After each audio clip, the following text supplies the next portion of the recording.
All right, good evening, everybody. Is that loud enough? All right. All right, good evening, and welcome. For those of you who don't know me, my name is Tony Perry. I have the privilege of serving as your mayor here in Middletown, and I want to thank you all, first and foremost, by just coming out tonight and participating in our public forum with regards to Route 36. For far too long, prior to being on the township committee myself and being mayor these last 5 years, it is a consistent theme that we have talked about. And that consistent theme has been, how do we redevelop and make Route 36 something all of us can be proud of, right? And that's why we're here tonight, because this process of working towards a Route 36 that will bring in economic development that all of us can be proud of, a Route 36 that just over the last, few years, we have accumulated 16 acres of open space that will be preserved forever between here and Compton's Creek. And a Route 36 that, yes, it will be redeveloped, not developed. And that is the important thing and the important distinction, because we have now identified and worked with our consultants, identifying the properties that meet what is designated as an area in need of redevelopment. What does that mean? Well, these properties have fit now into a specific criteria that have identified individual properties along the Route 36 corridor that will now not have special zoning, but it will have a partnership between you and the township. There is absolutely zero plans at this point. You are all here today for the first of what will be many meetings about the future of Route 36. This is the first hurdle, this is the first goal line that we need to get to, and that's working to designate it as an area in need of redevelopment. It's the hardest hurdle to get to, actually. There's legal requirements, there are state statutes that need to be followed, and that's why Stan's here today from T&M, who have helped us get to this point. The two biggest misconceptions that I want to make sure everybody understands about this process is, again, there is absolutely no plans for any properties on Route 36 at this moment in time, okay? The properties that we're going to go through tonight and talk about, at this point, there is nothing going on with them, okay? This is all an ongoing conversation. I think that's the most important thing for everyone to understand, is that this is an ongoing conversation between you as a property owner, you as a neighbor, about what we want to see happen on the Route 36 corridor.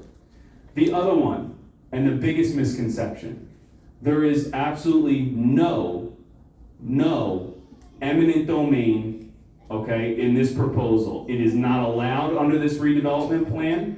The township committee, when they authorized this, would have had to specifically state that in the proposal that eminent domain would have been authorized. This plan does not allow for eminent domain. So it is a conversation. And that's why all of you are here tonight. That's why that parking lot is full, because you're all partaking in that conversation, and a conversation that cannot just be government on its own. It has to be government and its residents. So I want to thank you all for coming tonight. I'm going to be here as long as we have questions. Our professionals are going to be here as long as we have questions. And the presentation is going to be here to hopefully answer many of those, and we'll be here to answer any questions that remain afterwards. So again, I want to thank you. This is not the last time I'm going to see you talking about Route 36, okay? This is an ongoing conversation that I think is so critically important. You have other members of the Township Committee here tonight, you have members of our planning board, you have our professionals, and the reason is because we're all invested in Route 36 as well. So again, thank you. I think I'm turning it over to Tony Mercantante. How you doing, Bruce? See, I'm the teacher that has to embarrass the person that's late. So again, thank you so much for coming tonight. I look forward to hearing all of your comments, all of your questions, all of your feedback as we move forward to this process. So let's all do it together, and let's all create a great Middletown and a great Route 36, all right? Thank you all. Thank you. So, yeah, a big part of this is, the whole idea is we want over time to get everyone's feedback about what they see as a vision for Route 36. What do you think we need more of? What do you think we need less of? Those are the sorts of things. We're not at that level of detail yet, but that's where we're going to get to. We want your participation. So just one of the reasons we have to go through this process is that redevelopment is like a very specialized field in the law, okay? And so what Stan Slahefka is going to go through with you is the criteria that we have to meet, just so that everyone realizes it's not simple. It's not just, you pointed at a property and decide it's eligible for redevelopment. It doesn't work that way. There's legal criteria. There are many court cases on it. There are many legal challenges potential for redevelopment areas. So you have to kind of check all the boxes, if you will, before you can establish that an area is in need of redevelopment. And Stan and I were just talking about it. The state Supreme Court just came out with a decision earlier this week on this very topic, further refining how the criteria works. And it gets pretty detailed, and we're not going to get totally into the weeds of it, but we just need everyone to understand that there is a kind of a technical, detailed process we have to go through to make the case. Once we get through that, then we can start getting creative and talking about ideas and things like that. And the other thing is, the boards we have over there, just so you understand how they're broken up, the one all the way on the left shows the entire length of the corridor, which is basically from the Keensburg border to the Atlantic Highlands border, past Avenue D there. And then what we did, because of the length of this, most redevelopment areas aren't such a long corridor like this. They're usually like a block or a couple blocks of properties. This is a big area. So we divided it up into 3 segments. So that's what each of those boards are. One is get you from Keensburg to about, I think it's Wilson, and then Wilson to, I don't remember, and then over to the Atlantic Highlands border. So just so you understand why we have them, because it may very well be when we get to it that we decide to take them one chunk at a time. Because again, trying to tackle the whole corridor all at once might get too cumbersome. But we'll see. We haven't got there yet. But that's kind of the way that's why we broke it up in the way we have on those boards. Okay. So that's the point here is get a little educated on what this process is, how it works, why it's important, why it's valuable, and so I'll turn it over to Stan, and he's going to go through the criteria that we have to satisfy. Okay. Thanks.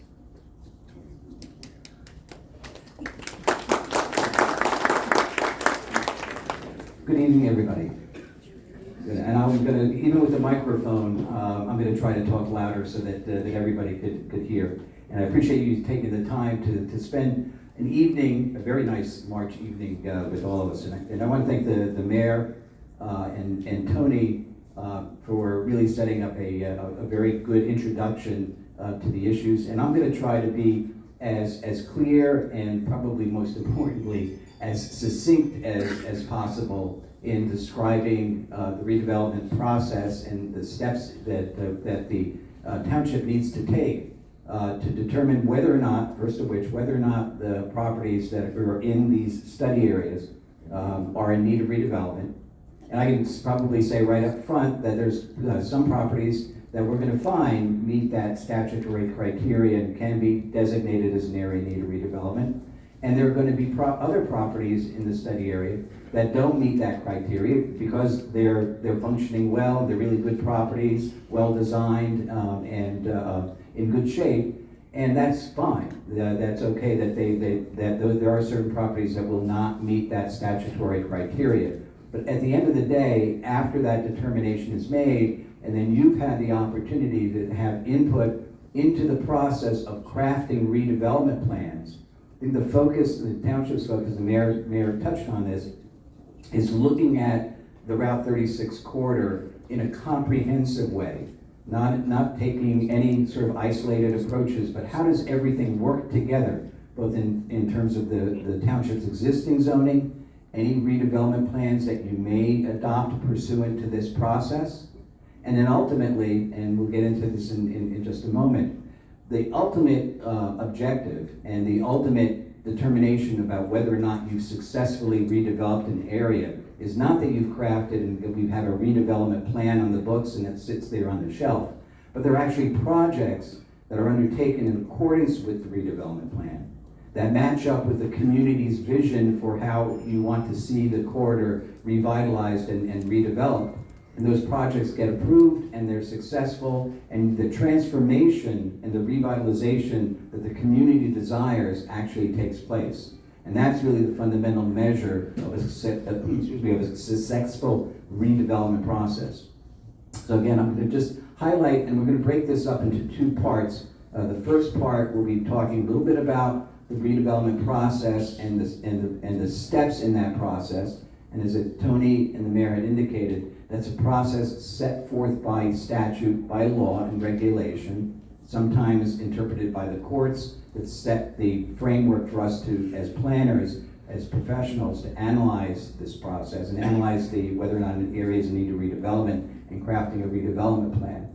And then the second part of it, after we've opened it up for your questions on that aspect of it, the process, the statutory criteria for designating an area in need of redevelopment, then we'll talk a little bit about the next steps, assuming that those properties are designated in need of redevelopment. How do you craft a redevelopment plan? What does that really mean? What does a redevelopment plan mean? And how does a redevelopment plan differ from standard zoning and development regulations? So let me first start, and I think...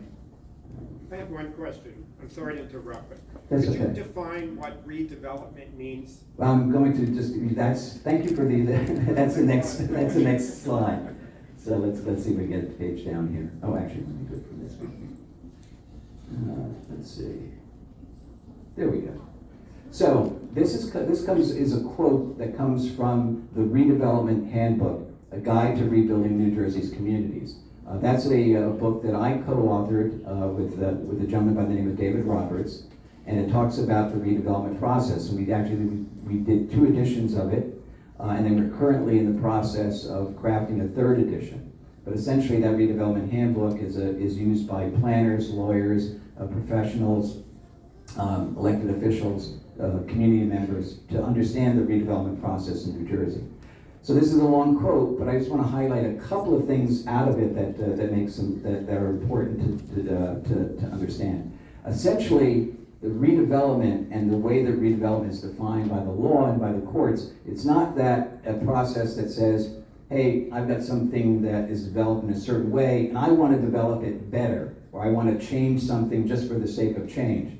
What you have to show some sort of level of disinvestment, decline, abandonment, deterioration, something that's having a negative impact on the community, and we'll talk a little bit about the specific criteria of how you define that and how you analyze it and make a determination that it meets that criteria.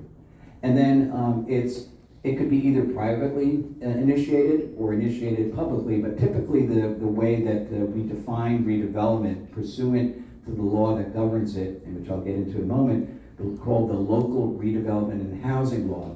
It typically is a public process, but ultimately culminating in a public-private partnership with private developers, private property owners, working in concert with the municipality to effectuate the redevelopment plan, to implement redevelopment plan. So it's a public process defined by statute. There are very specific rules and requirements that you need to undertake or need to follow in undertaking redevelopment. And as we talked about, if you do it correctly, it can transform a distressed area of the community into an economically viable and productive part of the community. Excuse me, can I just stop you a second? Yeah, sure. You're talking about economically depressed and redevelopment. And you have 3 maps there. Are we talking the entire area that you're looking to call redevelopment from Keensburg border to Atlantic Highlands? Are we talking specific businesses within the corridor? What is the scope of this project? That's a great question, and essentially, what I'd like to do in looking at those areas in the maps is not identifying them now as redevelopment areas. What they are study areas. And so study areas, and you really made a very important point. The area can be, the area in its entirety or a portion of the area, a number of different properties collectively together can be identified as an area in need of redevelopment. It could be an individual parcel. I'll show you, or a little bit later on in the presentation, an example of a single parcel in another community that was redeveloped, designated in need of redevelopment, and then redeveloped. So it could be individual businesses, it could be a variety of different properties collectively, it could be the entire study area. We don't know that yet. That's the point, and that's where, you know, when I describe a little bit about the criteria, you'll see what I've got how I have to analyze it as a professional, and the advice and the recommendations that I would give the planning board and the governing body to make that determination. But very quickly, to your question, ma'am. The township committee authorized Stan and T&M to examine the entirety of Route 36. But each parcel along the Route 36 corridor was evaluated individually. So what Stan's report will come back and show us is which of those properties fit the criteria and the definition that the law states is of redevelopment and meets that criteria. So the entire Route 36 corridor, not every single property is going to meet that definition, which means that it cannot be included in the redevelopment plan, right? It is not subject to a redevelopment zone. So it's not, the entirety was evaluated, but the entirety was not placed in a redevelopment zone. Only certain properties are, that Stan's report will come back to the township committee will fall into. Do we know that tonight, or are we still studying that? It has not come back to the township committee yet. Yes, we're still in the process of studying it. We've undertaken a lot of the aspects of the study, but we haven't made our final recommendations to the planning board and the governing body. And I'll mention the role of the planning board and governing body in that process as part of this slide.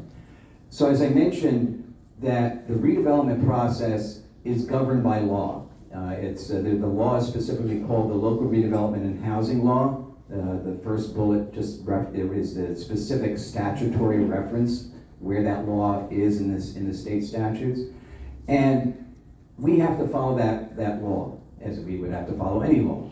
And it's not something that we're making up whole cloth. We can't suddenly freelance it or do other things that aren't prescribed in the law, especially when it comes to the point of determining whether or not a property is in need of redevelopment or not. There are very, very clear statutory criteria, which I'll get into in a moment. And as I mentioned, the courts, and Tony mentioned the recent New Jersey Supreme Court case, the courts have also weighed in and told us as professionals what we can or cannot do in evaluating whether a property is in need of redevelopment. So the Local Redevelopment and Housing Law governs the redevelopment, what I call the redevelopment process in New Jersey. It provides the criteria for making a determination of whether or not a property is in redevelopment or not. And it also defines the various public entities that are involved in the process. And both the planning board and the governing body have very, very important roles in the process at each step along the way. And this step doesn't start, the process doesn't start without the governing body adopting a resolution directing the planning board to undertake an investigation, it's called a preliminary investigation, but essentially it's a study of the area to determine if an area is in need of redevelopment. Governing body's already done that, and they've already directed the planning board to engage in that process, and that's who we're working with, and ultimately we will be presenting a report to the planning board. The planning board then makes a recommendation to the governing body as to whether or not an area is in need of redevelopment, and then the governing body has the final word by adopting a resolution, in fact determining whether or not the area is in need of redevelopment. We'll get into that in a moment. The governing body also has an important role, and probably the driving role, in designating an area in need of in adopting a redevelopment plan, because the redevelopment plan is adopted by ordinance. So after an area is determined in need of redevelopment, governing body then either engages with a professional or directs their professionals to prepare a redevelopment plan, and then there's a whole process, including public hearings, in adopting that redevelopment plan. When we have, the third bullet is what's called a redevelopment entity. And for Middletown Township, it could be a variety of different things. There's in some municipalities have a separate redevelopment agency. But in a sense, and for Middletown Township, the township governing body itself is the, quote, redevelopment entity. And that's the public body that's responsible for implementing the redevelopment plan once it's adopted. We'll get into a little bit more detail about what that means a little bit later in the presentation. But suffice it to say, as I mentioned, the ultimate objective is to get redevelopment projects built in accordance with the plan, and the governing body has an important role in ensuring that that is the case. And then the planning board, one of their important steps is to review development applications in a redevelopment area, and any redevelopment project, before it's approved, has to go through the same process that any other applicant has to go through by getting their site plan or subdivision approved by going to the planning board. So the redevelopment law specifies the way that a redevelopment plan is adopted, and then ultimately, when all that takes place, there are certain powers granted to municipalities in the redevelopment area. As the mayor had indicated, the one power that's not being granted here is the power of eminent domain, because what you've asked, or what the governing body has asked the planning board to do, is to adopt or to review whether it's a non-condemnation redevelopment area. Oops, I went through the wrong way. There you go. So, really, this whole thing boils down to five key steps. First of which, determining whether the area is in need of redevelopment. That's what we're doing right now. That's the step in the process that we're currently engaged in. The second is, if the area is determined, or any portion of this study area is determined to be in need of redevelopment, the next step in that process would be to adopt a redevelopment plan. Then ultimately, once a redevelopment plan is adopted, then the township, using its authority as a redevelopment entity, would enter into an agreement, a specific contractual agreement with either a redeveloper or a private property owner to undertake a redevelopment project for that specific property. Then, as I mentioned before, this step 4 is that the planning board gets to review that project and make a determination of its consistency with the redevelopment plan. And then step 5 is a redevelopment project and implementing the community's vision. So now, just let's talk a little bit about how you designate an area in need of redevelopment. As I mentioned, there's statutory criteria. Governing bodies adopted its resolution, told the planning board, do this evaluation, study of these 3 study areas along the Route 36 corridor, and give us a recommendation as to if any or all or a portion or none of the properties qualify as an area in need of redevelopment.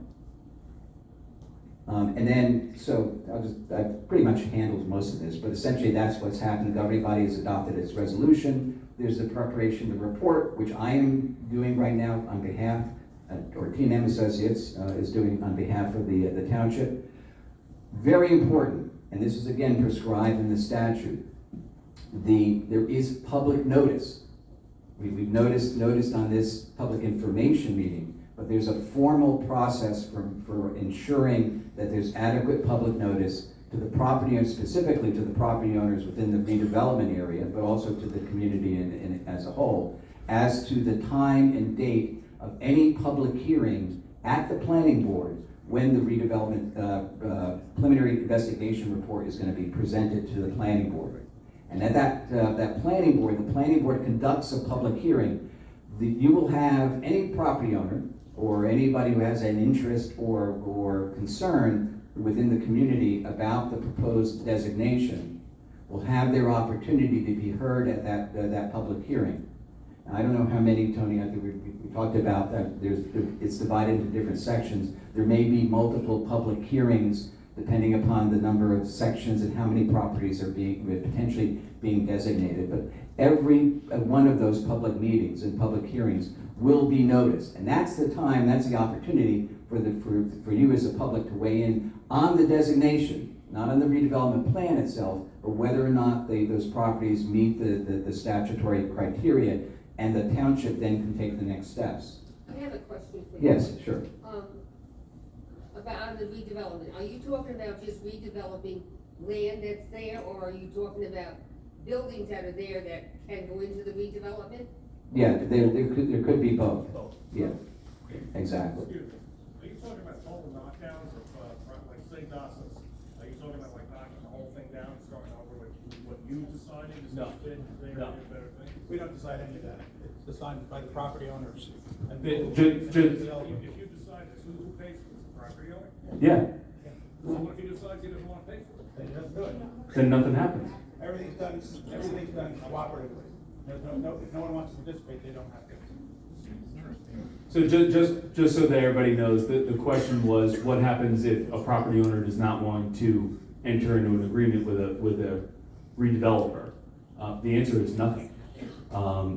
We cannot force anybody to do anything that's, and we're not talking about just land versus land that has existing buildings on it. This plan encompasses both of those. So, the example was the Dossels lot.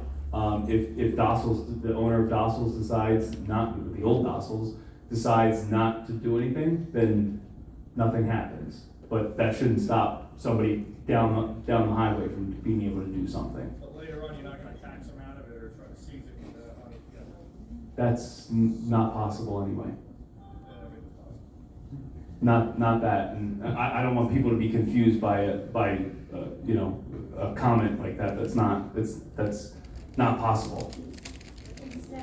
If you can tax somebody out of a piece of property, that it's based off of assessments. That's not, just before we move on to other questions, I think we should. We are going to have questions right after Stan's done his presentation. So I'm going to let Stan complete his presentation here, and then we'll get up and take some questions.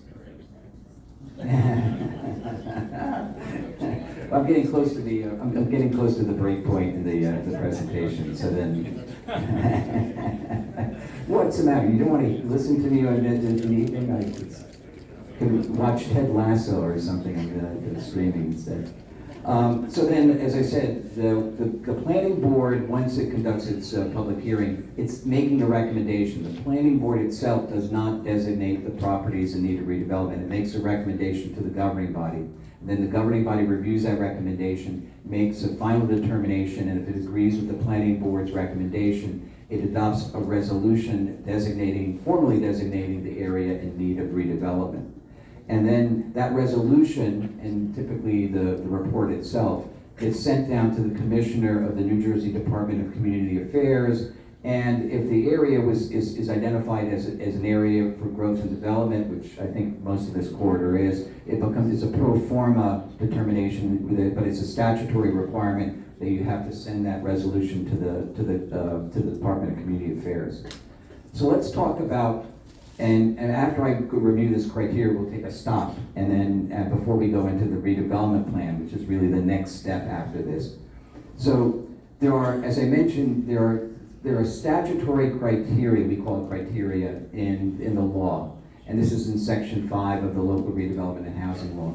What I've done here is basically take that, the statutory language can be pretty verbose, can be very complex. But I try to boil it down here. So these are just basically sort of summarizations of the intent, and I do pick up some of the statutory language. But essentially, there are eight criteria. They are identified by the paragraph letter in that section 5. So it goes from A through H. So we'll be talking about like the A criteria, the B criteria, the C criteria. There was actually the court case that Tony mentioned a little while ago. It was related to specifically the D criteria and how you evaluate that. So, but here's the criteria, and it kind of goes all the way back to historically to the Blighted Areas Act. And so the first one is A, which is essentially it's about buildings, and if these buildings are so substandard or they deteriorated to such an extent that they represent, and this is a statutory language, it says unwholesome living or working conditions. But fundamentally, it's a building that's deteriorated or in such poor state of repair whether it's in a residential or commercial building, that you wouldn't want somebody living in there or working in there that would create a specific hazard to those people who would be occupying that building. So it's really that kind of classic sort of lighting aspect. The B criteria talks about specifically commercial buildings, non-residential buildings, commercial buildings, retail commercial, office buildings, industrial buildings, office parks, shopping centers, those types of buildings that either have been discontinued in use, they've been abandoned, they might have got to a certain level of deterioration that they're not really tenantable, you can't realistically lease them out.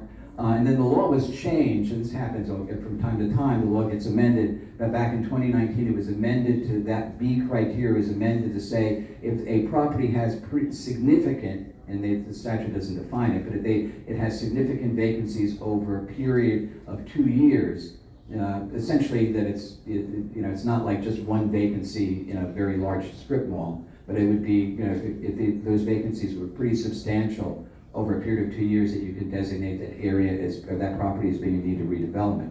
The next criteria is called the C criteria, and that has two parts. C criteria is about either publicly owned land or privately owned land that's been vacant for at least 10 years. So it's public or privately owned vacant land that's been vacant for 10 years, and that for a variety of different reasons, it can't be developed through private capital. Maybe there might be some brownfield conditions on it, maybe it might be an isolated area, or you can't access it reasonably, but there's something that's causing that land to sort of stagnate and lie fallow for a period of time.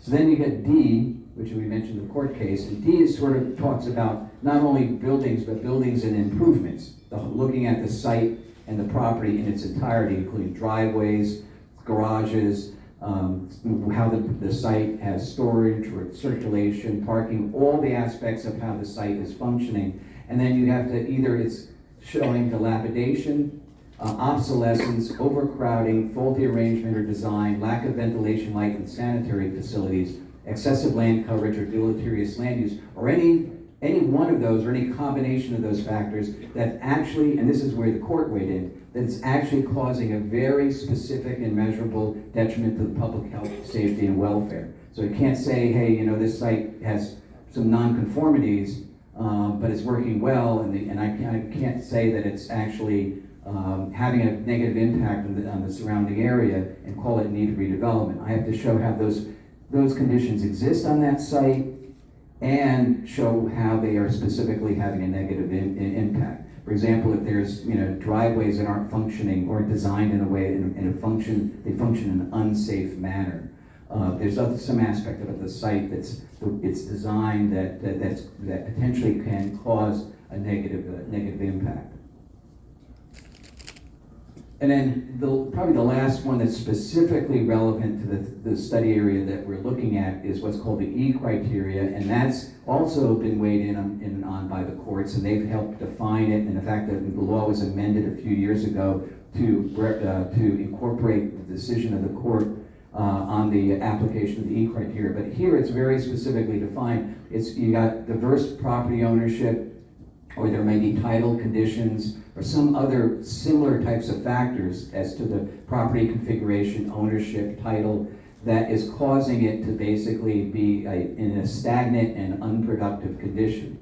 So it's not like, hey, I've got a lot of small lots here, and they're just small, and it would be nice to consolidate them and make a bigger project. You have to show how the fact that you've got all those little small lots are creating a stagnant and unproductive condition. So you've got to prove that. You have to do the analysis, empirical analysis that shows that to be the case, that those properties, if in fact redeveloped, are in fact would better contribute to the overall public welfare. Just a quick example that everybody knows where the Bridgewater Mall is in Bridgewater. That actually is in an area that was designated in need of redevelopment. It was before it was a mall. There was all these little tiny pieces. Public owned some pieces, and it was just sitting there. And it was occupying that land area. Was occupying an area that could really be more productively contribute to the community and the economic vitality of the community because of its location next to 287 and 22. And so that was designated in need of redevelopment pursuant to that E criteria, and the court affirmed that. So that's a kind of example, and there may be certain ways in which that could be applied in the study area, but we haven't made that final decision. Then there's areas impacted by natural disasters. Keansburg actually used the statute to designate an area along Carr Avenue that was impacted by Superstorm Sandy, that was negatively impacted, diminution of the aggregate tax value in that area. Then the G is, if you have an urban enterprise zone, which is not relevant here, you can designate it, but only for the purposes of long-term tax exemptions and short-term tax exemptions. And then the final one is the H criteria, which is consistency with smart growth policies per law or regulation. But again, you can't just say, I think I got a better idea, and that's smart growth, and the other thing's not smart growth. You have to show, based upon a foundation of local planning documents, regional planning documents, state laws and regulations, that its designation would effectuate and help implement those smart growth policies that are in law and regulation, but also have a relationship to what the community's master plan is. So that's all the statutory criteria. That's what we're guided by every time I'm looking at the area or a specific piece of property, whether it's these study areas or any study areas within any other community in the state of New Jersey. This is the applicable statutory framework that gets applied. So we're not doing anything differently here in Middletown that we would not have to do pursuant to laws, regulations, and court decisions in any other community in the state of New Jersey. So we can take a break here.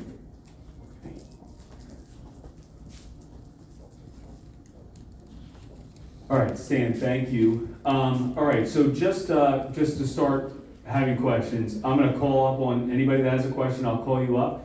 We're gonna have a microphone, I believe, we're gonna have a microphone right up this aisle, but we just want to have a few people come up at a time so we're able to get to everybody's questions. All right, and anyone have a question so far? Yes, come on up. Yep, you come on up. Just have a couple people come on up at a time so that we can not waste time having people come up all individually. While we're doing that, while people are lining up, just want to touch on a couple of things. One is, what Stan was talking about is, first of all, Stan's being modest. Basically, the law in New Jersey on redevelopment was basically written by Stan and an associate of his. They based it on their report, so he's really kind of the godfather of all this. But the other thing is that I want Stan to go through that, even though it's a little tedious. It's tedious for us too, but to show that it's not an arbitrary process, right? There's nothing arbitrary about it. It's very specific and strict in the law in order to meet the criteria. So, I think that's important when you talk about people's properties, that it's a well thought out process and it isn't arbitrary in any way. How are you? If you can, just state your name for us. My name is Gary Becker, my husband's Stu Young. Okay. Township Hardwick. Yep, hang on. Give her a mic. Hold on 1 second. Oh, yes.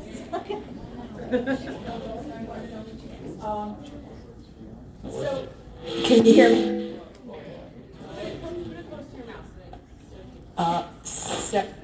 Go ahead. Several years ago, we went to the Art Center. I believe it was Jerry Scharfenberg who had put together, and they had acquired funds or were getting a grant from the federal government for redevelopment and beautification. Is that tied to this at all?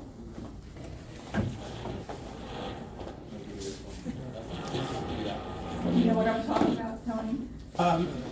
I remember we had a couple presentations at the Art Center. And it was specific that they had said they had received money from the government to improvement. It was an improvement plan.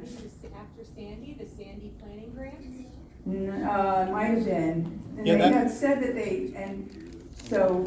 But they weren't for development of private properties. They were. Right, so this is not tied to that at all. This has nothing to do with that. This is a completely separate initiative that the town starts with going through this redevelopment process with, as Stan said, with the township committee and and the planning board. And then what the whole idea is you get the community's input on what their vision is for the long-term future of Route 36. This stuff isn't happening next year or 2 years from now. This is a long-term plan, right? It didn't get it to its condition overnight. It's not gonna get fixed overnight, right? This is the long-term vision. We all want everyone's participation in developing that vision. So there are no state grants or federal grants that will help with this redevelopment? Or if a business owner wanted to improve, would there be any grants available, or low interest loans, or?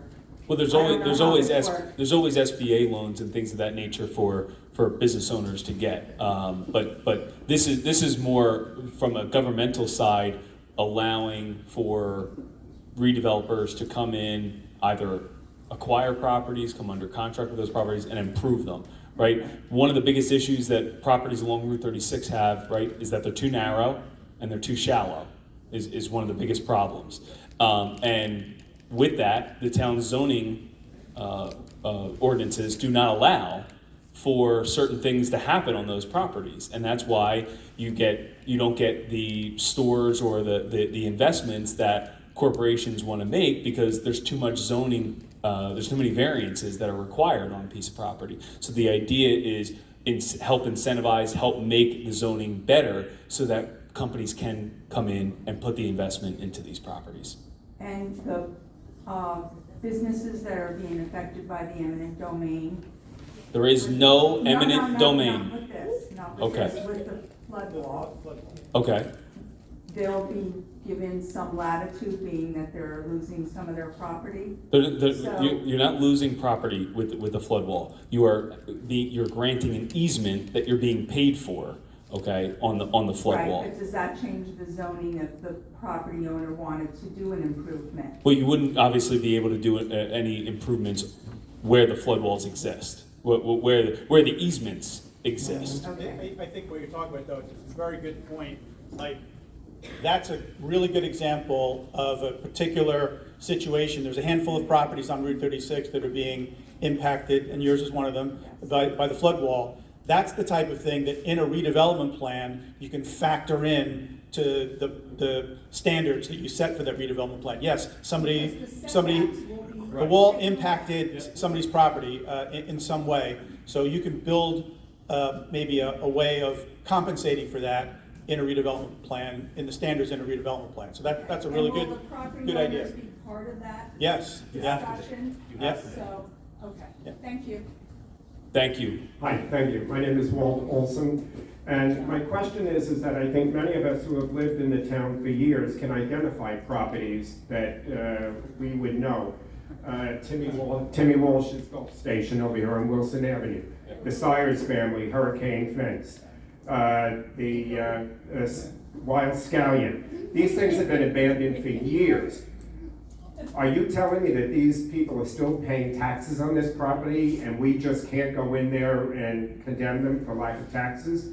And if, Well, you foreclose on them for lack of taxes. Well- The township does that. But these, like the Wild Scallion is owned privately. so you're telling me somebody for 15 years is paying taxes on that property? Yes, and if they weren't, then you would be able to buy their taxes from them. I know the Sires family is no longer in existence, so. No, who's- they are. But they pay their property taxes. I just find that hard to believe, but I'm saying, why wouldn't they do it themselves by just trying to sell the property? If it's not functioning now. People hold on to properties for whatever reasons. They're allowed to do that, so long as they're paying their property taxes. So what can you do? You're gonna identify, I'm sure, the Gulf Station over here for redevelopment, but what do you do? What can you do that isn't being done now by the owner? Because the zoning of that property may not suit the needs of what somebody wants to come in and do privately, right? So the idea is now we're able to create specific zoning for the properties that Stan says fit the criterias that he just went through, that those plans are then sent to the planning board and then sent back to the township committee for approval. Once that happens, now a redeveloper has the ability to get the bulk variances that would have been needed prior are no longer needed on that property. And now you're able to take that specific site and build something that may not have been previously allowed. Yeah, one of the things we've talked about, we've talked about here, and I think I said this to someone when we first got here today, that when you talk about like Route 36 corridor and substandard properties, everyone in their mind goes to a particular property, right? Everyone's got something in mind that they say is, an eyesore, it's been this way for a long time. We've all got those properties, those of us who've been around a long time, automatically think of them. So part of the idea is that the question you have to ask is, well, if a property owner could do it now, why haven't they? Well, the reality is they can't, because whatever the zoning is in place is a hindrance to them, because their properties are too small, they're isolated, they're odd shaped, they have old buildings on them that are expensive to demolish and expensive to cart away, they might have asbestos in them. There's an expense to just getting rid of buildings.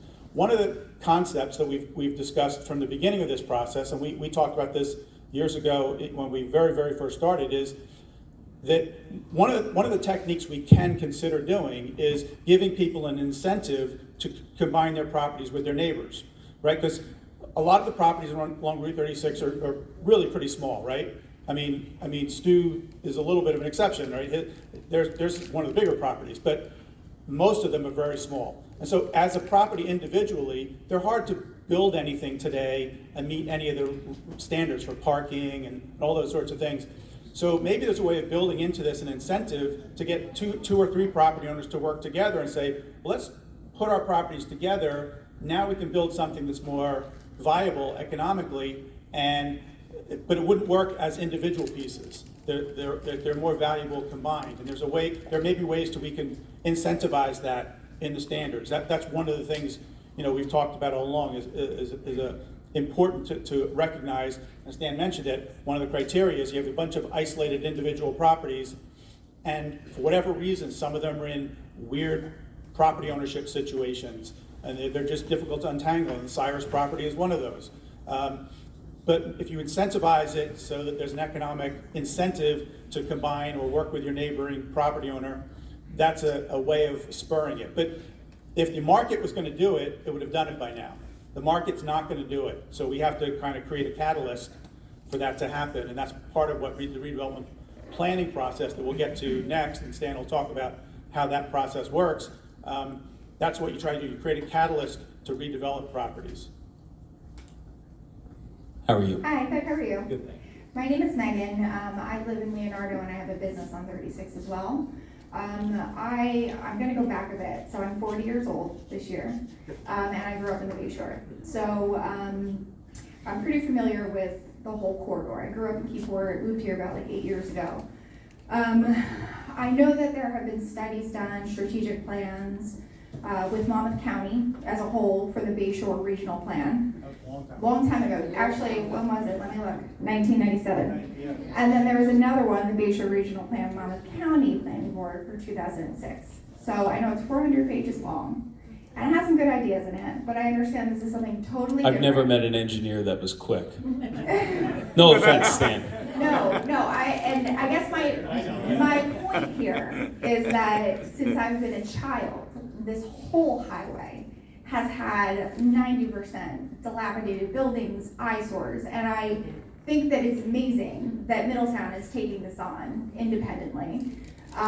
Sometimes I think that you can do things with a smaller group, maybe faster, maybe more efficiently, to try to gather how many Bay Shore towns together, each that has their own very unique special feelings about themselves. I know it's very difficult. I grew up in a house with a mother who did economic development. I guess my question for you, is, I know things don't happen overnight, but what is your confidence level that you can make a difference in this area within 10 years' time? I have a son who is 5. I don't want him growing up where the wild scallion, where my mother got engaged, has a small child running around barefoot, that some young teenager jumps out of a car. It needs to be nicer. It's not nice enough. And we pay a lot of taxes, and it's a beautiful place to live, and with a lot of history. waterfront views that not many people on the Eastern Seaboard have. The potential is like to the moon. But what are we like, what is the confidence level that we can make a good dent in this within 10 years' time? What is the timeline? Maybe that's the question. So, I know confidence freaks people out. I was gonna say 100%, but my answer will be 99. And the reason I say that is because this is the absolute necessary first step. And I think without it, that 10 years, you waited another 2-3 years to do this, wouldn't have happened. I think that we are in a time and a place right now where it's a time for choosing, basically, as to who do we want to be and what do we want Route 36 to look like. And I think now that you have the framework that is so close. Kathy Rogers right here is sitting in front of me for a reason, because she has been banging down my door for the last 4 years and 3 months as mayor that this needs to get done. When I moved here, I called your uncle. My mom gave me Okay. his number and I was like, hi, I'm Megan. I live in Leonardo. I just moved here. What can we do and how can I help? Well, So- this is a part. This is the necessary thing that needs to happen, and I'm telling you, it's 99%. Alright. Now that this is done, property owners, everybody in here that's a business owner that owns property on Route 36 is now going to have the leeway and the ability to come to the township, meet with Tony, meet with Amy, and meet with the people that are necessary to come up with a redevelopment plan to rectify what we see right now on Route 36. And that's why I'm here tonight, and that's why the TC's here tonight, that's why the planning board is here tonight, that's why members of our zoning board are here tonight, because they take this seriously. If this was just a show that we were trying to put on, those individuals wouldn't be here. We would have allowed Stan to do his presentation, we would have walked out the door. But the reason that we're doing it this way is to have that conversation and to get this done so that we don't have to worry about making calls to make it happen. There is no building on planet Earth that I want to see demolished more than the Wild Scallion. Okay? There isn't a building on planet Earth. Every day I drive, I live in the village. I live in the village section. I drive, I drop my daughter off at St. Mary's Preschool. I come, I go down Appleton, I get my coffee, I grab my gas at the Wawa, I turn back around, and there is that god awful building. And I say to myself, boy, there must have been some fun times in there, but not since I've been alive, okay? I can't wait for that building to go. And I am gonna ask personally when it does that I can take the first sledgehammer to it, because it is my dying wish to see it go. So we're gonna get it done, and we're gonna get that building out of there. Yes, sir. Art Beatrice, Elford. So my concern is Compton's Creek on the dry side. From all the redevelopment from Highway 35, Compton's Creek can't handle all the runoff that's basically coming from 4 different directions. So I'm concerned that being it can't handle what's coming from 35 behind my house to 36, what's gonna happen? It's a legitimate question, and the answer that I would say is, right now, any redeveloper is going to be subject to the DEP rules that just came down, and the township was required to adopt, I think, last year, I want to say. Last year, Tom? It came in 2 phases. Last year was one, and Yeah. there was another one a couple years earlier. So the reason I bring that up is any of the redevelopments that occur, number one is the majority of them are already paved surfaces as it is. Number two, any building on them is going to be required and subject to certain parameters that the DEP has set forth when it comes to runoff. So there's more stringent rules and requirements now on new development that comes in, the redevelopment that comes in on Route 36 to mitigate that runoff. We just need to keep looking at Compton's Creek. You're not the only one that tells me, I know. But thank you for your comment, sir. Hi, how are you? Good, Amanda Lehman. Are we gonna start to talk turkey? Like, what's this gonna cost everybody? Because the rates that you're giving people in order to develop, that's gonna be higher taxes for everyone else, right? So we have to make up that deficit. We don't pay any money for there's no money that goes into anybody's pocket for this.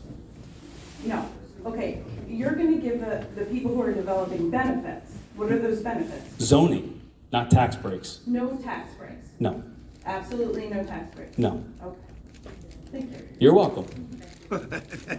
Hang on, Kath, one more. Maureen Kramer. I was interested in the zoning part of this because it sounds like it's spot zoning. I don't know that that's the best thing for everybody in the It's not, business area. it's actually the opposite of spot zoning.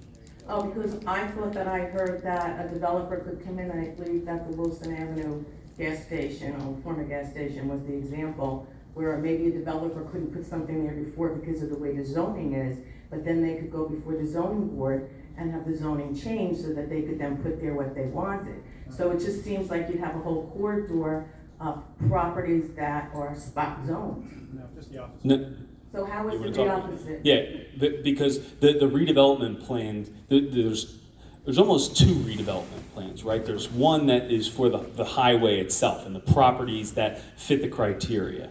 And then it's the plans that come in thereafter that says, this is what we're looking to accomplish. This is what we want to do here. But the setbacks and all those things, you're talking about spot zoning in the sense that, hey, I want to put a gas station here and I want to put residential next door. I mean, is that what you mean? No, I mean, changing the zoning for a specific developer to come in and put in what they want, because the way the zoning is now, and that example that you gave, I believe, was Timmy's Well, gas somebody else- station. Yeah, let me just explain. So, and Stan's gonna get to this in the next part of the presentation in a little bit more detail, but we're gonna develop the standards. So we're gonna define the uses, we're gonna define the development standards for the whole corridor. So anyone who comes in to develop their property has to do it in accordance with the standards that we all put into place. So it's not spot zoning at all. It's the opposite of spot zoning. It's creating a plan, and people have to abide by the plan that we all come to an agreement on. One other thing I think is important to think about, and one of the reasons somebody asked about, the timeline, and it is hard to predict that. One of the things I think that makes it a good time to be doing this is we all know, and we've all learned, right, after the pandemic, that life has changed, right, significantly. Retail is different now, right? You're not gonna, first of all, Route 36 was never probably gonna get a big box store. You're never gonna get a Lowe's or Home Depot, right? Because you don't have the radius of population around it. And you also don't have properties large enough to accommodate those sorts of things. So that's not an option. Big retail is really a very limited option. If you go past any of our shopping centers, whether they're on 35 or 36, there's a huge excess of parking in every one of their lots, because people just don't go to the store as frequently as they used to. They still go, but how many people have their groceries delivered? Or how many people pull into a parking space and have the groceries put into their car and then they leave? So all those people who do that are cars not parking in the parking lot. So things have changed. We have to recognize that retail in the future and office development is not gonna be the same either, right? People working from home. So all of those natural evolution of things now that we've gone through this pandemic phase, and to certain degrees everyone's lifestyle changed a little bit. We have to factor that into the planning for Route 36, right? Just planning for strip malls is not really gonna work, because there can only be so much support for things like strip malls. So we have to get a lot more creative than that as we're looking at this. So does that leave townhomes and condominiums? Well, it leads to whatever we decide works, right? The property owners have to be able to make a living on their properties, and that doesn't mean that they have to be multifamily, but it also doesn't mean that we can overly rely on just straight retail, because there's not really a market for it like there used to be. There is in certain places, and there's a certain limit, but you have to, and the market ultimately dictates that, right? But we have to recognize that things are different than they were 5 years ago, and that's just a reality. Because the beginning of the meeting, I was hearing that it was all about the businesses, and actually on your website, it also gave the business people, I was a little offended by it, the opportunity to ask questions. It didn't say anything about residents that didn't live on Highway 36. But now it sounds like it's not really, I mean, you're saying it's to help the retail businesses and their property and help them develop, businesses or that need help with their properties. But now it sounds like it's really a way to open up the corridor for developers, for condos and townhouses and things like that. It's opening it up. Well, it's the reason that we're having this discussion is for comments and feedback like that, right? The redevelopment plan has to be agreed to, and listen, there's in I don't know what percentage, but I'm going to assume the large percentage of these properties on Route 36, it would be near impossible to do that anyway, because of how small rather these properties are. There's always been concern about Port Mama School, for example, right? Oh well, I heard it. We're just going to throw condos over there. Yeah, no, you're not. Believe me, you're not. So the feedback that you're giving and that I know Amy is writing down is good feedback, and I think shared by people. I mean, there's been businesses that and developers that have wanted to come in Route 36 that I demanded the resignation of the person who wanted to sell the property of a conservation foundation, wanted to sell the property to a developer and build a self-storage unit because he wanted to rip every tree out of Route 36, one of the last remaining parcels not owned by the town. That's not going to happen either. We're here to do it smart, not lazy. And I think the feedback that I can give you is thank you for your comments to provide to us so that we know that that's not desired. That's not desired. Hang on, Pat. One more and I'm going to come to you. How are you? I'm good, but you kind of stole my question. Now you know how my deputy mayor feels.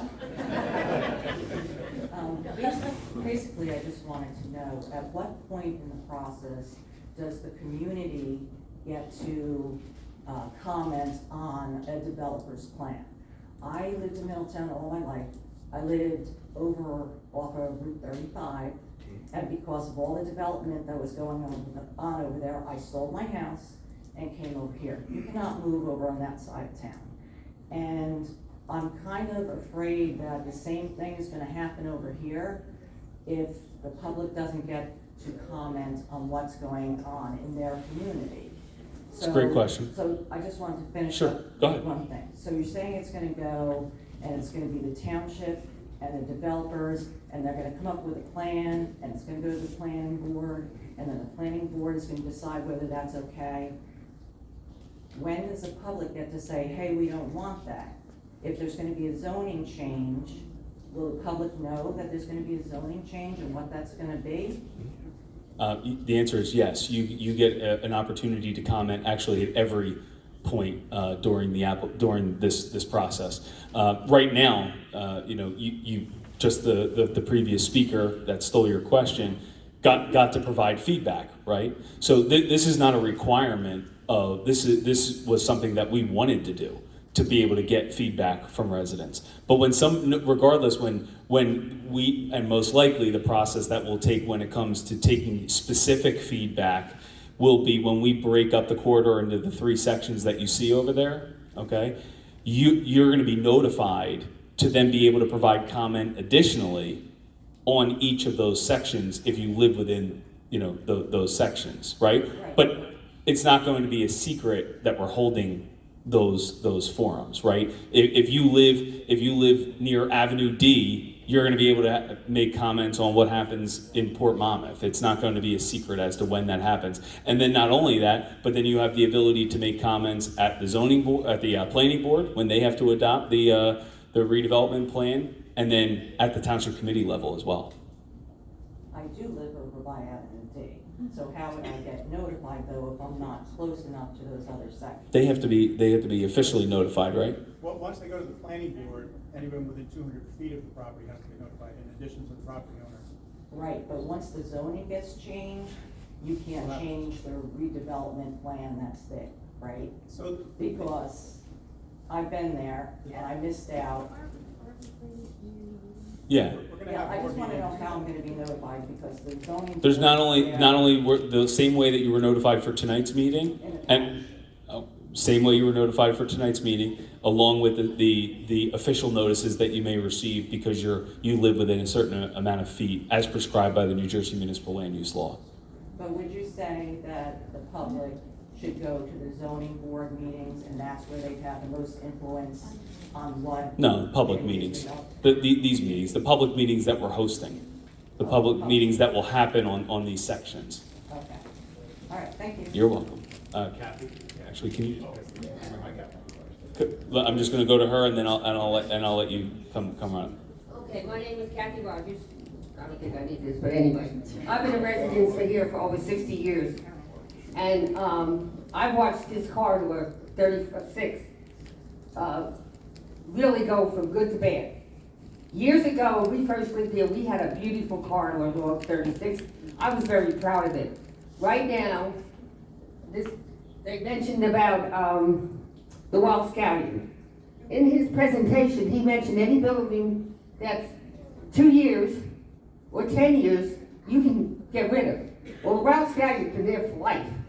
I went back there when I'm in my 30s, and now I'm in my 80s. So that's one of the buildings I believe can be demolished without the people that own it, because it's been vacant and it's dilapidated. Also, you have Julianne. Kathy, anything you do in your private time? My fire chief isn't here, is he? Nope. Thank God your husband was the fire chief, though. I'm not saying we should burn it down, but we should have the right. It's kind of what you said. Light her up, light her up. No, Kathy, just getting to your question. Just getting to your question. Well, let me finish. It's Julianne's who's been. God bless you, Charlie. It's dilapidated, and nothing's done about it. And all I've seen along 36, in the years after it went kaput, is all these auto dealers selling cars. I don't need any more of these here. I'd like to see, take example where Stewart's place is. I'd like to see his other buildings to be able to be redeveloped so that he could rent them. I'd like to see some of the things that we have kept that way. But I'm hoping, and then another thing, in this redevelopment, you're talking about the planning board. I'm on the zoning board. But what I would like to see is that And you think people are going to get away with stuff? I don't think so. I would like to see, after you have your planning board meetings and stuff, and if it goes to the zoning board, I would like to see you have a representative, one from East Kingsburg, one from Port Monmouth, one from Atlantic Highlands, and one from Leonardo, to be part of that committee. Okay. I'm with you, Kath. So I just want to Kathy, the one thing I just want to bring up, and the question that you posed was that we can demolish a building because it's been vacant for 10 years. It's not that we can demolish it, it's that it would qualify as part of the area in need of redevelopment. It can be designated as part of that. So I'm going to safely assume that the Wild Scallion will be one of the properties included as a property designated in an area in need of redevelopment. I'm willing to go 100% on that one. Because if I don't see it there, I'm not voting for this plan either. All right, go ahead, sir. Going to the next highway, 35, Taylor Lane. Yes. It's ridiculous what happened there. Yeah. Middletown. Come on. That's. You know when that project started? When I was 7 years old. What are you, 12 now? I at least have to be 18. Listen, I'm not going to stand up on my soapbox here, but well, I'd be a lot taller if I was. But if looking at 35 and Taylor Lane, you're absolutely right. It is an absolute disaster that was allowed to happen. However, remember that plan was denied by Middletown. Then the developer sued, then appealed, sued, appealed, sued, And finally, after decades, that's the end result. I don't like it as much as the next person, but at the same, it's not about lawyers. It's not about lawyers. It's about well, listen. I can tell you where to go. It's 125 West State Street, Trenton, New Jersey. That's where you have to go. You want to change how New Jersey dictates where housing can go? Stop allowing a nonprofit entity that gets to dictate terms to municipalities as to where housing can go and where it can't go. That's unfair. Why do you think Middletown? Middletown, 2019, my first year as mayor, June of 2019, executive session after I spent a year and a half on this governing body. Every executive session, meeting held prior to talk about litigation, okay? Prior to a township committee meeting. We talked about fair share housing suing us, fair share housing, affordable housing, 1,000 units fair share housing wanted us to build. You know what that means? 5,000 units. Because for every one affordable unit that somebody builds, you gotta build 4 market rate units. Okay, Middletown said, take that number and go scratch. We're withdrawing from the affordable housing process. We are no longer, because we'll dictate where we believe housing should go, not an entity that couldn't point to Middletown on a map. So if you want to decide and talk about Taylor Lane, there's one individual at 45 Blossom Cove Road that you can talk to, or you can visit his office at 125 West State Street, Trenton, New Jersey. Well, Navesink River Road, make a right, you'll find his house. Donna Salazzo, and residential property that has an easement that backs up to 36 that my husband and I had for 26 years upkept. We're not exactly near, we got some businesses around us that have gone belly up and stuff like that.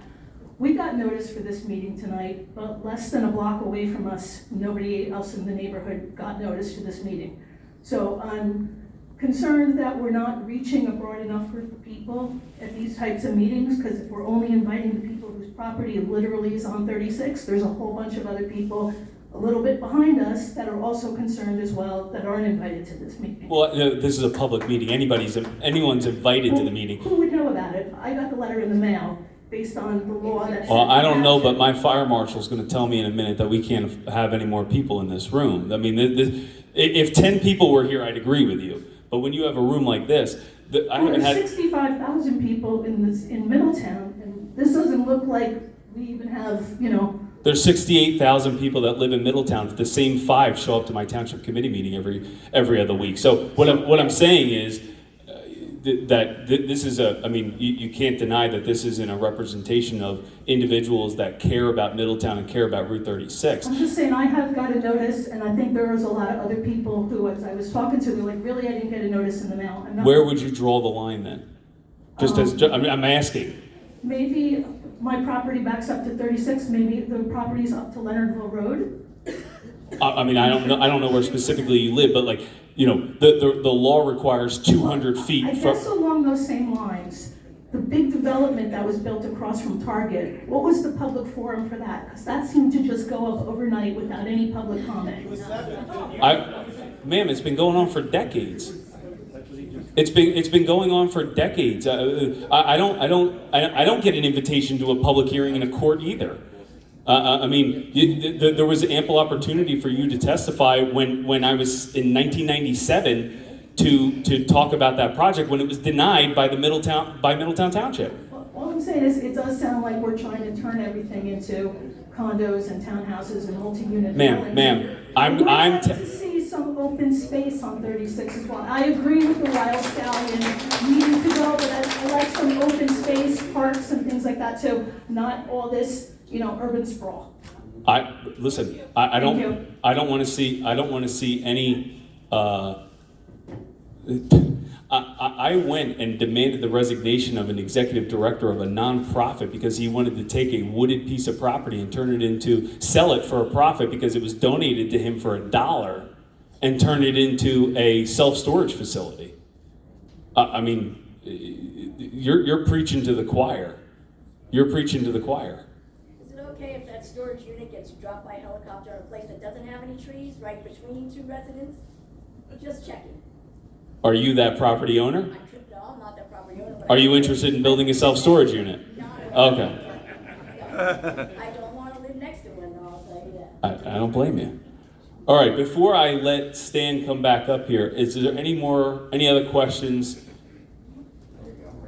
Yes, Mr. Patone. Yes. I've been talking about living in Middletown. I graduated Middletown High School in 1959. You know, these meetings always turn into who's lived here longer. You want to talk about 36? I used to hitchhike on 36 when there was no divider. So my wife, who was the most beautiful girl and the prettiest girl in Buttermilk Valley. They got married at the Wild Scallion, by the way. I have been in that place when it was in great shape. So then it all went down. I used to love the Wild Scallion. Matter of fact, I played in the band for many years at the Stowaway. You're all familiar with that? I don't know, maybe not. I'm pretty old now. And that's now on the hook, off the hook. Right? Remember that? I played every Friday and Saturday night, okay? Now, maybe people might think I'm up tonight. I wanted to tell you I married my high school sweetheart. We'll be married 61 years, by the way. Okay? We both graduated in Middletown, okay? Now, maybe I'm going to say something you might think I'm the enemy, but I'm just the opposite. I've owned Baton Realty for 45 years, okay? And my reason for being here tonight is I want 36 to be developed properly. I don't want anybody, as you know, that can go for variances. And in order to get a certain property, that has to be approved. And a lot of property does get approved, all right? I want to know what you would like when you, and I know you might not know it tonight, what would you like 36 to look like? Yeah, we want vacant land, okay, fine. And the poor person owns vacant land that's worth $1 million now because they can put 30 condos on it. It's, how would they be compensated? You know, I mean, that wouldn't be fair. So the important thing, I think, is you're the professionals. We have T&M here. T&M has been around a long time, okay? We like to know what you want, right? What do you want 36 to look like? And I think if we can find out that, then we can have a meeting like this with some good news. You know, we have some vacant land, we have some open land. We don't have 14 drugstores, 6 Dunkin' Donuts, and 15 banks, all right? Pizza joints. Oh, well, I'm Italian, so I can't go with that. But anyway, I think I talk for you in this room right now. We want 36 to be improved, all right? As a matter of fact, I went to a meeting once, and Tony knows, and they were all complaining on Cherry Tree Farm Road and New Monmouth Road and Tyndall Road. We now have a nice intersection where traffic is going fairly well. Well, everybody was not too happy about that, the local people. And I was the one that said, why?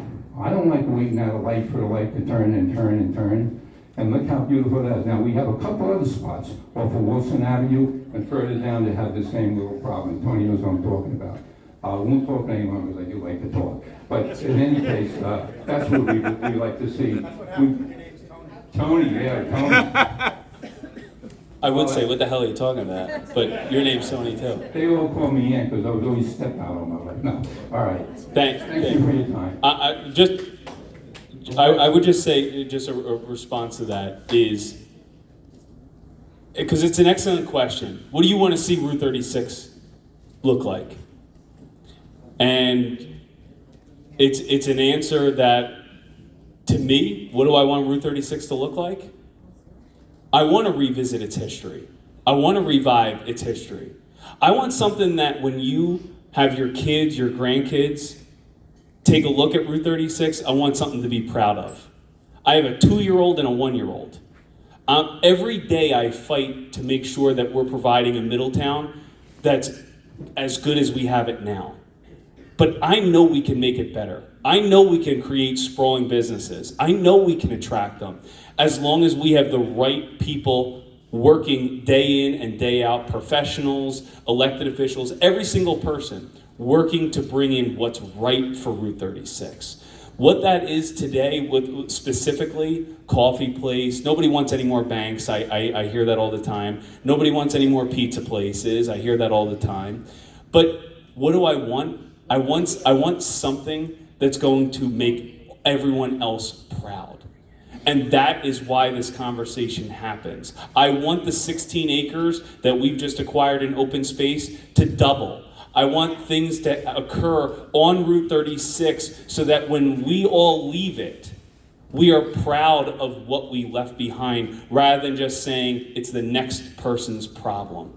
That's not why I run. That's not why I'm here. I'm here to get it done because I can't stand looking at it myself. All right, that's what my vision for Route 36 is. I wanted to address the lady who said she was only within 200 feet, and maybe other people who were at 400, 500 feet. And that is that I learned about this meeting at a church. And so there are churches in our community, which are important functions in our community. And if we notified the churches, they could read at the bulletin, they could say, there's gonna be a meeting next Friday, next Thursday, next Wednesday, and then people would know. Some of the people would know. And the township can inform the churches by letter. That's definitely good feedback. We'll take that. It's been in the minutes, how many weeks in a row? All right, Kathy says 5. I'm gonna take her word for it. The person who writes it's right over here, so I'm gonna assume that she knows, but Kathy knew it faster. Thank you, Kathy. All right, so I'm gonna hand it back to Stan. Stan's gonna go through a few more slides, and then we'll open it back up for any questions based on that, all right? Thank you all. Thank you. Thank you, ma'am. And actually, what you were just talking about in terms of your vision for the corridor, actually is a nice transition, because the next step, and I'm going to try to go through this as quickly as possible. You've been extremely patient, and I appreciate all the comments and questions. And hopefully this also sort of encourages some additional comments and questions. But the next step, assuming that the area has been determined, or portions of the area has been determined to be in need of redevelopment, really the next step is the adoption of the redevelopment plan. And that's where we get into some of the things where we were talking about of controlling the development in the area and implementing your vision. So essentially, this is another quote from the redevelopment handbook. Sorry, I feel like an obligation to have at least 2 quotes from my book during a presentation. But I think this is an important one, because really it's that the preparation and adoption of a redevelopment plan moves the process from a review of what is there now and what the existing conditions are to really problem solving and essentially creating a vision for the new plan, the new revitalization, the new redevelopment of the area. So this is a really key pivotal point in the process, and in the crafting of a redevelopment plan also is one of the key opportunities for the community to have input into what it wants to see in that area, and provide that input to the governing body and the planning board, and ensuring that that vision is incorporated into the redevelopment plan. So, let's see. One other thing. This is just a quote from the local redevelopment and housing law, and this is an important point. You don't have to read through it, but essentially the point being made here is that the township doesn't get any authority or any ability to undertake redevelopment, to work with redevelopers, to do anything in the redevelopment process until it adopts a redevelopment plan. And that's an important point, because just the designation of an area in need of redevelopment doesn't do anything, because you ultimately, if you designate it in need of redevelopment but don't adopt a redevelopment plan, you basically have the same zoning in place. You're relying on those individual property owners to improve their properties, and you've already cited numerous examples along the corridor where that is not taking place. So the real key thing is to identify the area as being needed redevelopment, and then adopt a redevelopment plan for the area. So there's a number of pieces of a redevelopment plan. Again, a lot of this is all defined in the law. But without getting too much into the weeds, I think it's important to highlight a couple of key aspects of a redevelopment plan. First of which, it does govern the redevelopment of the area. Essentially, it acts as a zoning ordinance for that specific redevelopment plan area.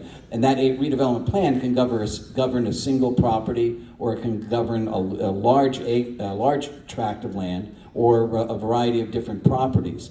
And as Tony mentioned, there is no such thing as spot zoning in the redevelopment planning process. There is a spot zoning issue or concern if you're just doing it by standard zoning.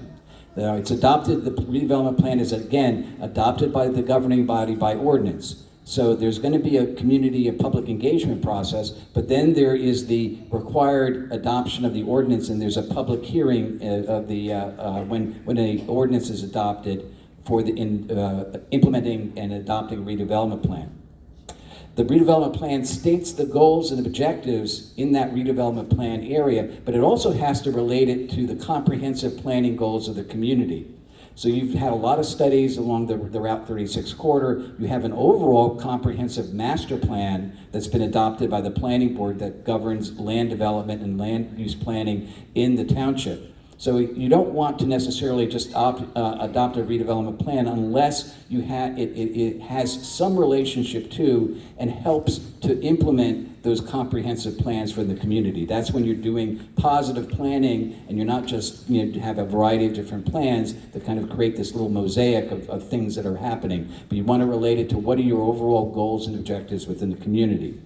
It specifies the land use and building requirements, again, all the regulations. And what's important about that too is that a redevelopment plan could be very specific. And I'll show you a couple of examples in a moment, but it could be very specific with regards to how the development occurs within that redevelopment plan area, even more specific than you would have in a zoning ordinance. So again, it's a way in which the township and the community can ensure that its vision for the redevelopment of that area is actually implemented consistent with that vision. And now it could either supersede zoning, in other words, it could replace the existing zoning that's been in place for that property or that area, or it can act as an overlay, which is basically an optional zoning. Gives an opportunity to develop that property either with the underlying zoning, whether it might be highway commercial, but then gives an optional development scenario. And that's actually what Tony was talking about is incentives. So maybe one of the incentives is with the overlay to consolidate some of those properties, individual properties, into a larger tract privately, not through it with eminent domain, to develop it in accordance with a more comprehensive redevelopment plan. In this instance, last thing, there is no properties that are going to be acquired by eminent domain, but there may be properties that are publicly owned and become part of the redevelopment plan process. And again, as I mentioned last of which, and probably the most important thing, is the redevelopment plan can create a planning framework that can significantly control development within the redevelopment area, but that's to the benefit of the community. So in designing a redevelopment plan, again, the public input is going to be really critical to design an effective redevelopment plan. So because it needs to the redevelopment plan should clearly express the community's vision for the future redevelopment of the area. However, that vision really does have to be balanced with the realities of the private sector, the private real estate marketplace. And in some cases, you may, if the redevelopment plan is in place, you might actually have to amend the redevelopment plan to take advantage of changing market conditions or new opportunities, new types of businesses or development. And Tony mentioned about some of the transitions that we've all been going through based on the post-pandemic era. And there may be different uses, new uses that we didn't consider when we originally adopted the redevelopment plan, but there is a process for amending it and revising it. So you need to determine what kind of regulation. You want it very tightly regulated, or do you want to just provide general goals and objectives, a general planning framework that the developers or property owners might have some level of flexibility within that area. And there are other statutory requirements that I won't get into at this point. So a couple of examples, and I think one of the examples, the way that these examples are presented, it's really of scale. In fact, Middletown Township has been active and pretty intensively involved in the redevelopment planning process. And I was actually personally involved through my work with T&M at that point and at time to help them identify the Port Belford area as being an area in need of redevelopment. We had several hearings before the planning board, and that's about, what is it, 400 acres or so, 400 acres plus? So it's a fairly extensive area, was determined to be in need of redevelopment, and a redevelopment plan was adopted to implement a comprehensive vision. And in fact, even that, the scale of that plan was so large in terms of the area that it had various sections. And we're talking about goals and objectives to create open space. There's an open space component to that. There's new mixed-use development. There's development that's appropriate for different segments and sections of that redevelopment plan area. So these redevelopment plans can be pretty large in scale, but they also can be very fine-tuned in terms of the objectives and the approaches that you think are appropriate for the community. On the other end of the scale, this is a redevelopment project in Cranford on South Avenue that I was involved with a number of years ago. The image on the left, the before image, is a former box factory. I guess they manufactured boxes, and it had been in disuse and essentially vacant for a number of years. And this was at a key gateway into Cranford Township on South Avenue.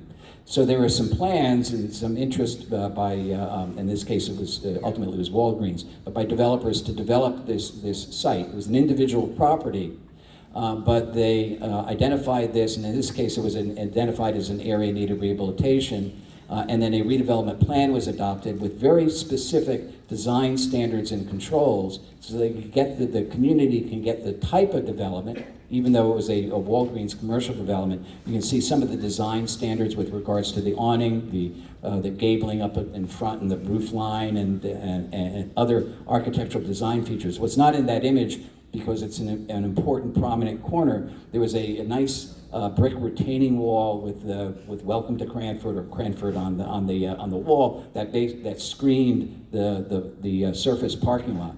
So that's a plan that was one single property, but it also had very specific standards and requirements to ensure that the community got a high quality development that created a nice visually attractive gateway into the community on South Avenue.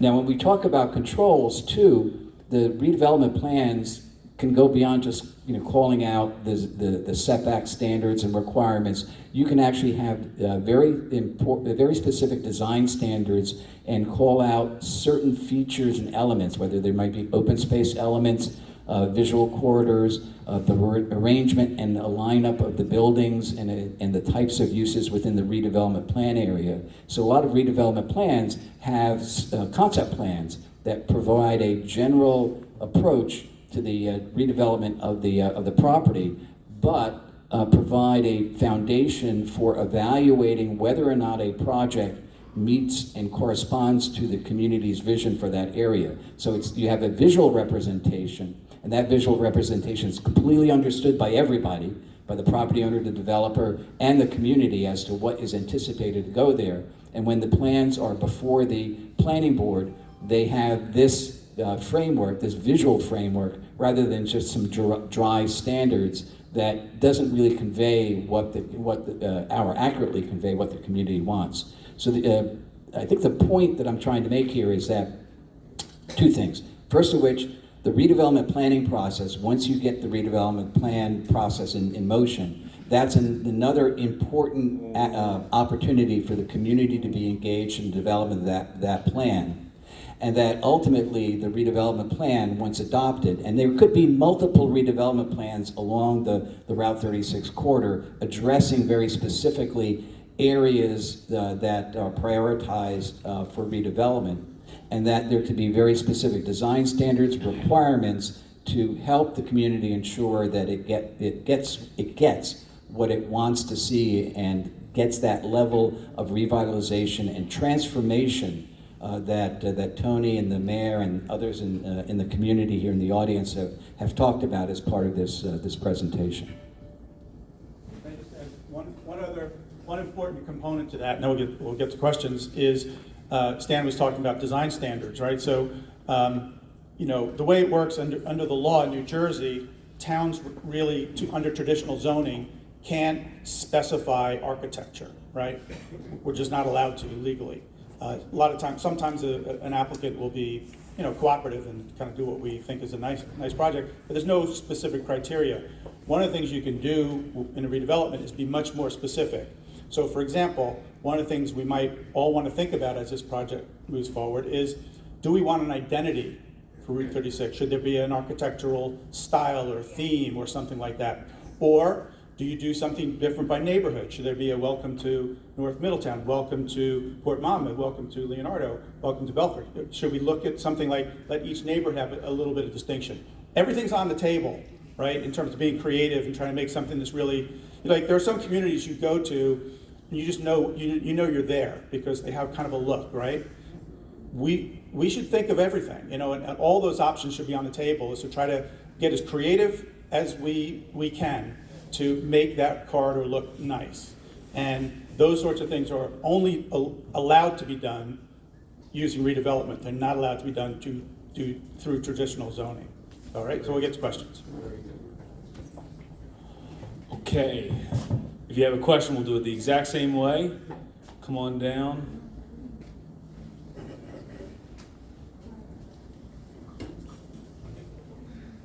How you doing, sir?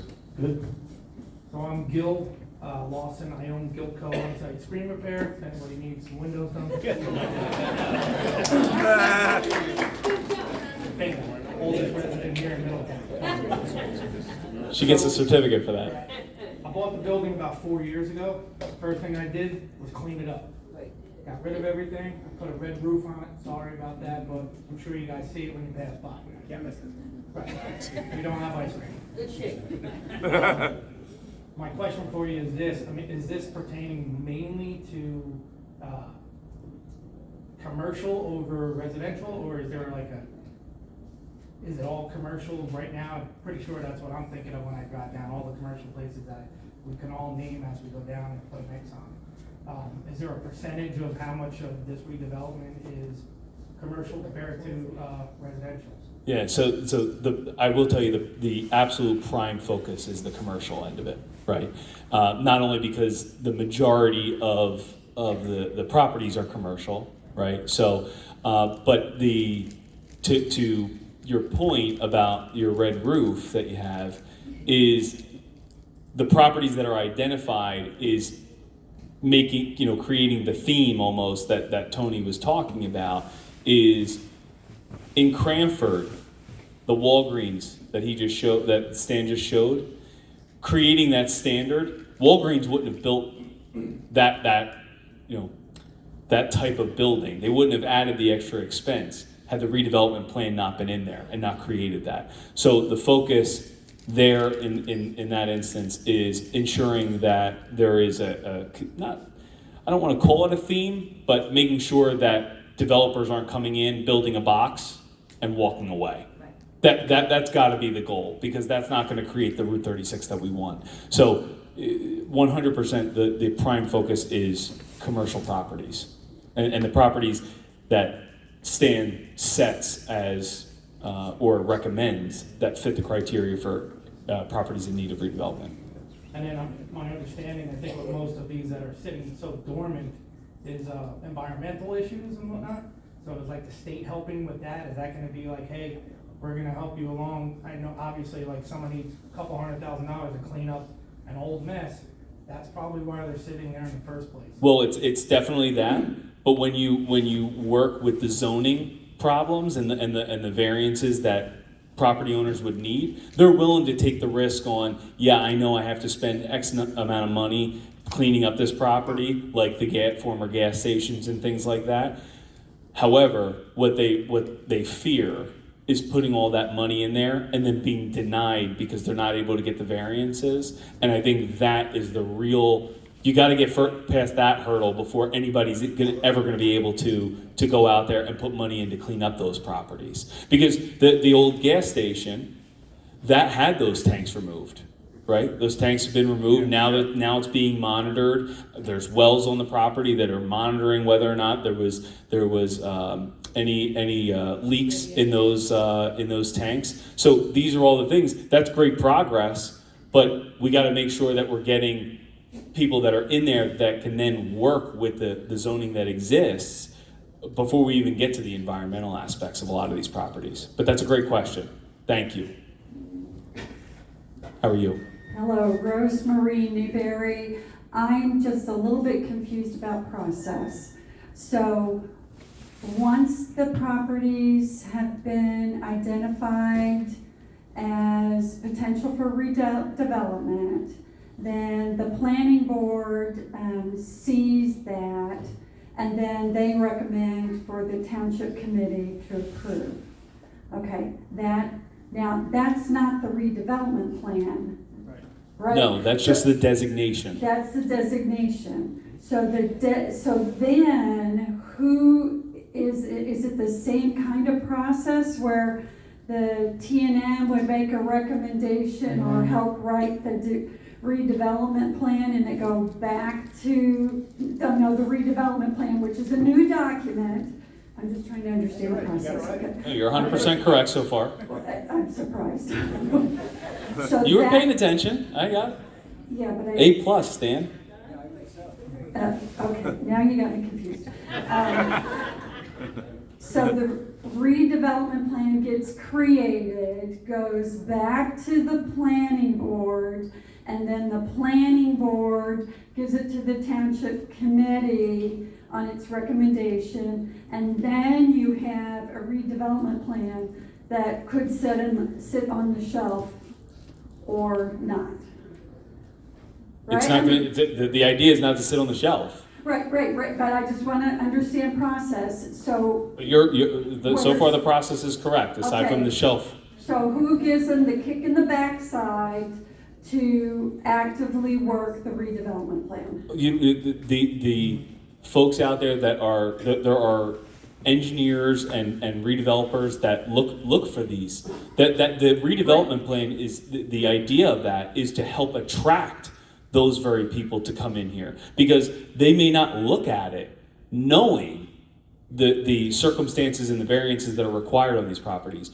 There is no secret out there. We have made no secret of the fact that we've been working on this for years. And there are redevelopers out there that are just waiting for this to happen so that they can begin this process and that they can approach property owners. And there's property owners here that own property on Route 36. They're going to want to do it themselves. They're going to go to their engineer right away, and they're going to say, this is what I want to do over on this property. There's no doubt in my mind that not only will redevelopers know that they know that this process is happening, but business owners themselves know that it's happening. The reality is, if a redevelopment plan sits on the shelf for a long time, it's a bad redevelopment plan. Right. We didn't do our jobs right. Yeah.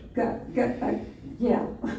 Okay, so redevelopment plan, a redeveloper with property owners decide to do what they want to do. Now that goes back to the planning board with public hearings for each one of those, or if they meet whatever the variance criteria is, then they don't have to? They would still need site plan approval.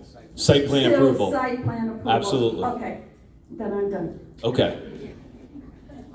That was an excellent string of questions. Go ahead, sir. How are you? Good. My name's Patrick. I was born in East Kingsbury, went to Ocean Avenue Middle School, moved on to Hazlitt up until recently. So did Tara. Yes, I worked in banking at Santander Middletown for a while. I see a lot of my former business clients here. So currently I'm business development rep for Venture Solar Commercial. Kind of just hearing a lot about the environment here. See. And also some mention on taxes as well. So as most of us know, the Inflation Reduction Act that was recently signed has extended the investment tax credit up until 2032. So just kind of wondering, are there any conversations being had as far as our very ambitious goals in the state to really decarbonize by 2030 as per Governor Murphy? Any talk of maybe solar farms to reduce electric bills for residents, and then of course for commercial entities too. So you want to know if we're bringing in a solar farm on Route 36, or? If there's a possibility to designate land for solar farms so residents can essentially tap into that to reduce their electric bill. And then I guess for private entities or more government ones, would there be any public bidding requests for proposals issued by you guys for solar entities to say, hey, for instance, the investment tax credit, you're able to claim up to 30% off of any re-roofs, for instance. So there's a lot of great incentives at a federal level that are subsidized, and of course, at a state level, there's a lot of incentives that are already in place, set to be reduced. For instance, the investment tax credit is at 30%, just extended until 2032. That will be reduced in, by 2032, it's set to go from 30% back to 26%. Yeah. So just wondering if that conversation's on the table as far as So renewables. government, part of the reason why we're here tonight is because government got in the way of economic development on Route 36. And now we have to let the business owners and the property owners of Route 36 dictate the terms for themselves. We're here to be the catalyst for change and economic development to create an engine of success on Route 36. There's no plan on putting any solar fields on Route 36 though. There's no plan. Okay, that's fair enough, but for any public buildings, would we consider utilizing rooftop solar? Just go back to what you work for whom? So I work for Venture Solar Commercial. Okay. And so here's what I'm gonna do. Okay. I'm gonna have you call Mercantante tomorrow. All right. Talk to him. Okay. All right. Because we got a lot of property owners that do have questions, and you're talking about a public bidding process that I'm not going to talk about. Nor I don't think it's fair for these people to, as property owners. I respect your question, but I'm not buying solar at this meeting. I'm trying to help these people. So call up Mercantante tomorrow. He'll get you his phone number. All right. Thank you. You're no problem.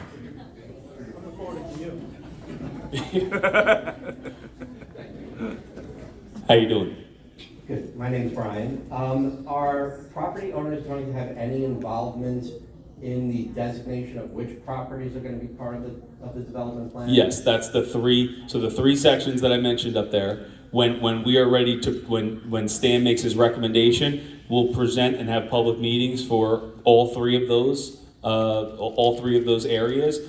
People that are in those areas, not in those areas, will have the ability to comment on which properties are. But again, just so that everybody is clear, the law states, the redevelopment law, which Stan is the expert on, okay? It is very strict. I mean, if a property fits, it fits. If it doesn't fit, it doesn't fit. It's very cut and dry as to whether or not it does or it doesn't. So while Wild Scallion, definitely gonna fit, right? We'll go back there. But there's some properties that you may say should be in there, but the law does not allow for whatever reason. The properties are the properties. But you're able to give that feedback, no doubt. Okay? Thank you. Hi, Maureen Kramer. I just had a question before we leave. Is there a place on the... Where are you going? Well, I'm leaving. Is there going to be a place on the township website where we can access some of the laws and the maps and things like that? We can have the presentation placed on the website, right, Tara? Yes. Okay. Okay, great. Yeah, we're recording the meeting, so anybody will be able to go back and watch. Yeah. If they're interested in hearing me talk, I'm a reader. I prefer to... Okay, all right. Sure, you can. Yeah, just one other thing, a really good point of this, and this gets into a little bit more of the detail, but you don't need to necessarily go there tonight. Well, two things really. One of the reasons we divided it up into sections is I think one of the first speakers said it's really hard to get things done with this many people, and that's kind of true. So one of the reasons we kind of thought about the idea of breaking it up is concentrate on areas with slightly smaller groups because it's just more efficient, more likely to get things done. So that's kind of the way we did it. We'd probably start out that way. But the other part of this is that we're talking about what about properties who don't qualify? Well, let's say you had a string of properties, 5, 6 properties that all met the criteria, but there was one in the middle that didn't. Well, even though that doesn't qualify as an area needed redevelopment, there's still a process by which you can determine that if that property is critical for the overall project to actually go forward, that can't stymie the whole thing. There is a way to include that property in an actual development, even if it specifically doesn't meet the redevelopment criteria. Because first of all, the property owner is agreeing to it, right? So that doesn't hold up the process if there's kind of a checkerboard of properties that do and don't meet the criteria. You can still, there's still a way to work them into a project that everyone thinks is a good project. What is that way? What? What is that way? What's that way? In other words, well, Stan can talk to that, but you eventually have to determine that it's critically important to getting the redevelopment project actually to be realistic. Yeah, No, it's not. There is no eminent domain in this redevelopment plan. Yeah, what Tony's referring to, we call Section 3 properties, which means essentially Section 3 is the definition section of the local redevelopment and housing law. And the terminology that's used is if a property is needed for the effective redevelopment of the area. So Tony pointed out one example where you might have all the properties on a specific block, but then there's one property that technically does not meet the statutory criteria. You can identify that and say, look, from a more comprehensive planning perspective, it makes more sense to have all these properties that we're developing we're redeveloping the block as a whole, so you can identify that property as being needed for the effective redevelopment of the area. Now, another example might be if you need a property for access to allow you to have effective access into the redevelopment area. There's a couple examples. Now, courts have been very clear too, is you can't use that just to an excess. You can't just say, I got one property in need of redevelopment, now I'm gonna take all these properties here and put them in a redevelopment area. You can't do that. You have to have some common sense, and you have to show specifically how it's needed for the effective redevelopment of the area. That takes place at the same public hearing at the planning board as part of the same report that's presented to the planning board. So that's the point in which those properties are identified, and they'll be identified in the report. I suspect there's not going to be a lot of them. You have to be, like I said, you have to be very strategic and have a sound rationale and foundation for including those properties needed for the effective redevelopment of the area. But again, that would require that three properties with the one in the middle one of them not being designated as being an area in need of redevelopment, but three owners of properties all saying we want to do X on that. So the redevelopment plan doesn't punish, say, property owner B that's stuck in the middle of two properties that have already been designated. So the redevelopment plan doesn't hinder something that is obviously a benefit to all three properties being combined into one, right? It wouldn't get in the way of that. The cooperation of that landowner that's right. The odd man out is required. Yeah, that's right. That's a good point by Committeeman Clark. The cooperation of that owner is required as a part of that. So again, there's no eminent domain, so that wouldn't be able to happen. Yes, Kathy. I just have one question about what Tony just said. Can you hear her? Or? Yes. Oh. Can you hear me? Yeah. Okay. Here you go, Kath. I just have one question. Somebody said that they couldn't hear her. I don't know how all the people that are here tonight feel about this. But of course, this is not going to happen. I'm probably not going to see it because I'm up there in age. But what I wanted to find out is I didn't like the idea that... Way to bring down the room, Kathy. Oh my God. I'm sorry. I didn't like the idea when you said it's going to be broken up into 3 sections. I'm just as interested in what's happening in East Kingsburg. I'm interested in what's happening in Belford. And I'm interested in what's happening in Atlantic Highlands. I think everybody that wants to come to those meetings should have a right to be there. They do, Kathy. They do. Well, that's not the way it was stated. The reason... Just for clarification, Kathy, for clarification, when those public meetings are happening, the properties identified between X and Y will be discussed for feedback. That doesn't stop anybody that lives anywhere in Middletown, in any corner of our municipality, from coming and speaking on what they think should happen in each of those sections. But it is easier to take one section at a time with whomever shows up to discuss for feedback on one section at a time, rather than skipping from East Keensburg to Atlantic Highlands and Navesink and back again to Belfort and then over to Port Monmouth. it's easier if we just cut it up into smaller sections with as big or as small as a group that wants to show up for that. All right, any other questions? Yes, sir. Folks, hang on 1 second just so I can hear. He's all back there. I'll repeat your question. Will this effort have an impact on our neighbors down on Route 36? Other towns?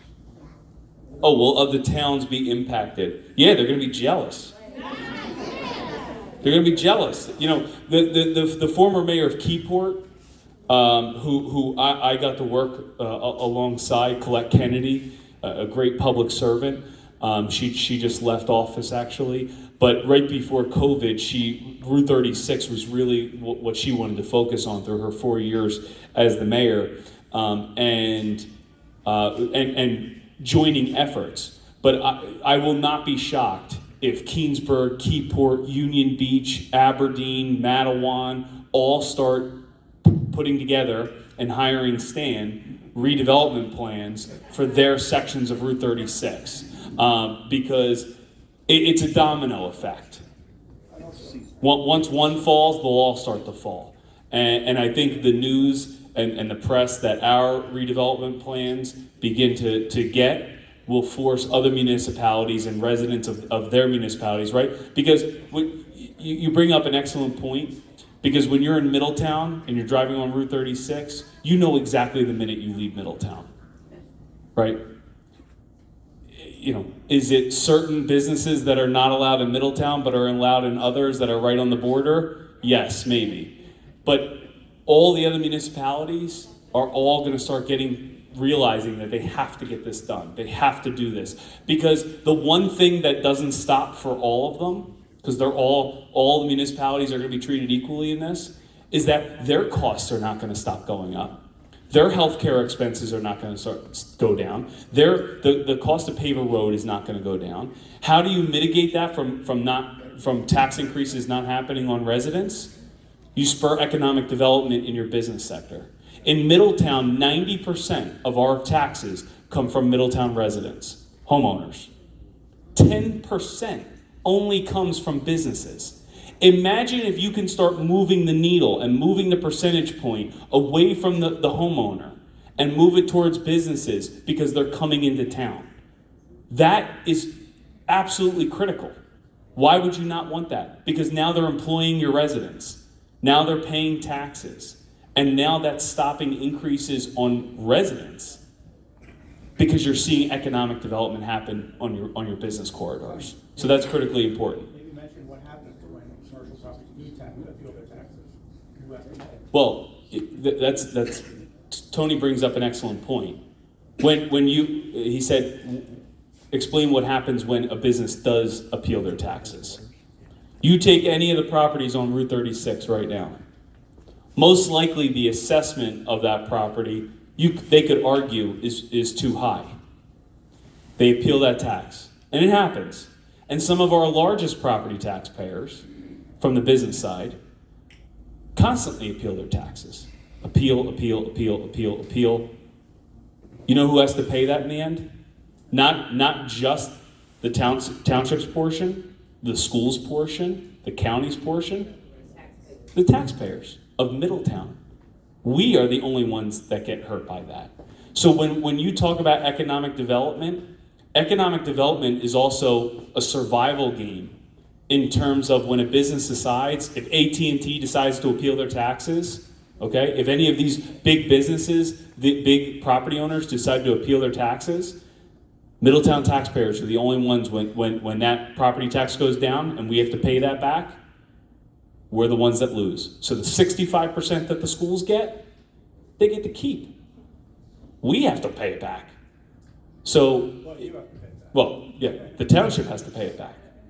You know, the property taxpayers have to pay it back. So that's why economic development is so important, and that's why doing this very meeting, doing this very study is gonna have to go up and down the corridor, because the other municipalities are gonna be forced to do it because they're gonna want to drive economic development to their towns. Yes, ma'am. In looking at the map plan for Leonardo, there's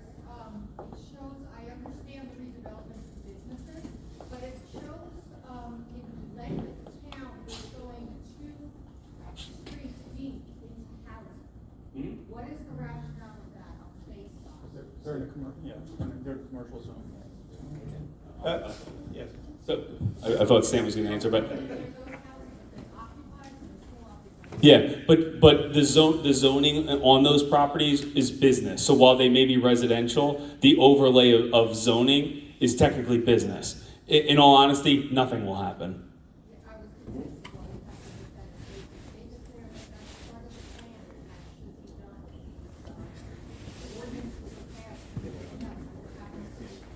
Nothing. The house will still stay there. Nothing will happen.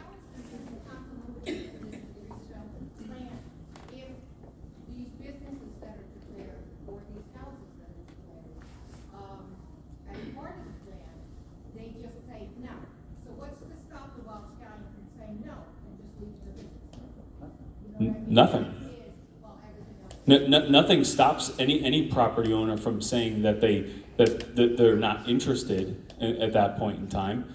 Again, I mean, you know, I've said it in, plenty of times. There's no condemnation. There's no eminent domain in this plan. So we can't force something to happen. But you need to provide people the tools to make something happen. That's the point of the redevelopment plan. No, I don't. No. That won't happen. I mean, because it's still in the same zoning as the businesses that are on the corridor. When you look at an overlay of a zoning map, sometimes that there's going to be residential that sits within a business zone. When you take a zone and you say, I want to do an area in need of redevelopment in this zone, a house can still be in there. You can't remove it. You can't take it out. You just get a report done on that entire zone. Hang on, I can't hear.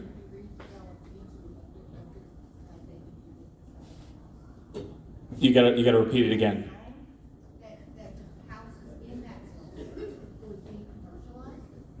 No. Mayor, maybe I can clarify a little bit. Yeah, let me just clarify, because I want to go back to what I call these areas as study areas. They're not redevelopment plan areas as of yet, because again, there's no redevelopment plan.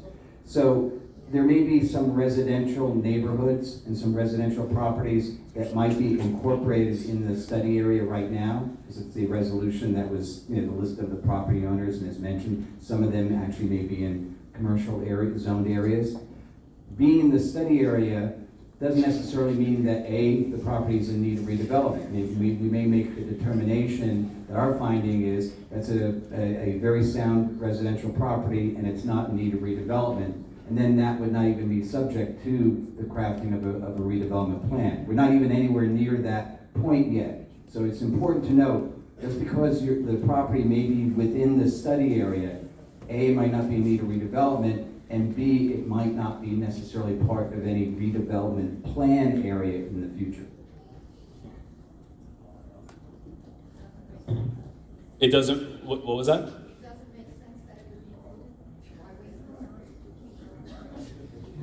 What? Because it has to. It has to be. When you, what's that?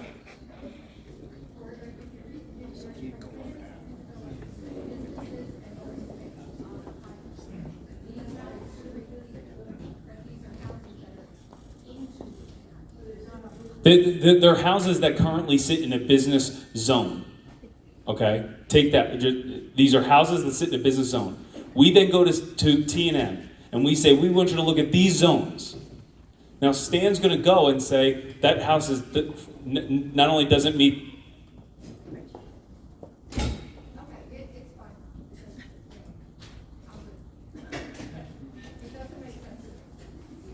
Okay. Listen, I tried. Yes.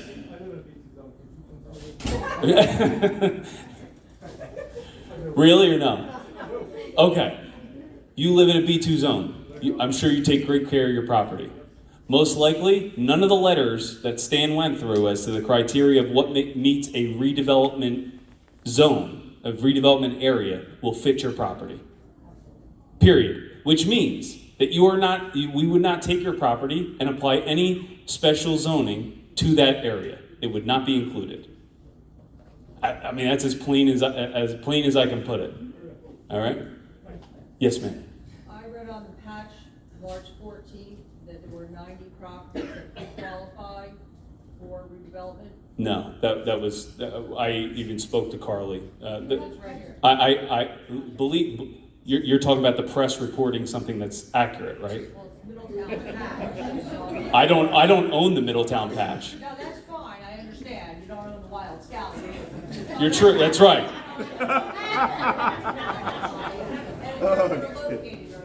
Are they listed on the town website? No, because that has not been presented. That's why we have to hold these public meetings with all the people, with all of you. Right. So what the patch is reporting is that there's 90 properties. That is nothing pre-qualifies. Yeah, I don't know. I myself don't know the number.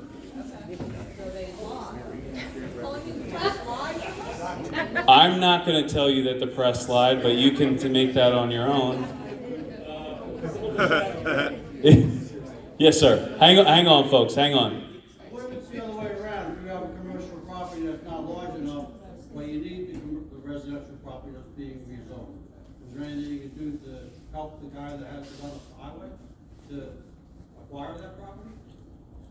You can knock on their door and ask them if they'll sell you their house. From your end, I know they can personally, from your end, anything that can, does any sense or anything that... No. Yeah, no.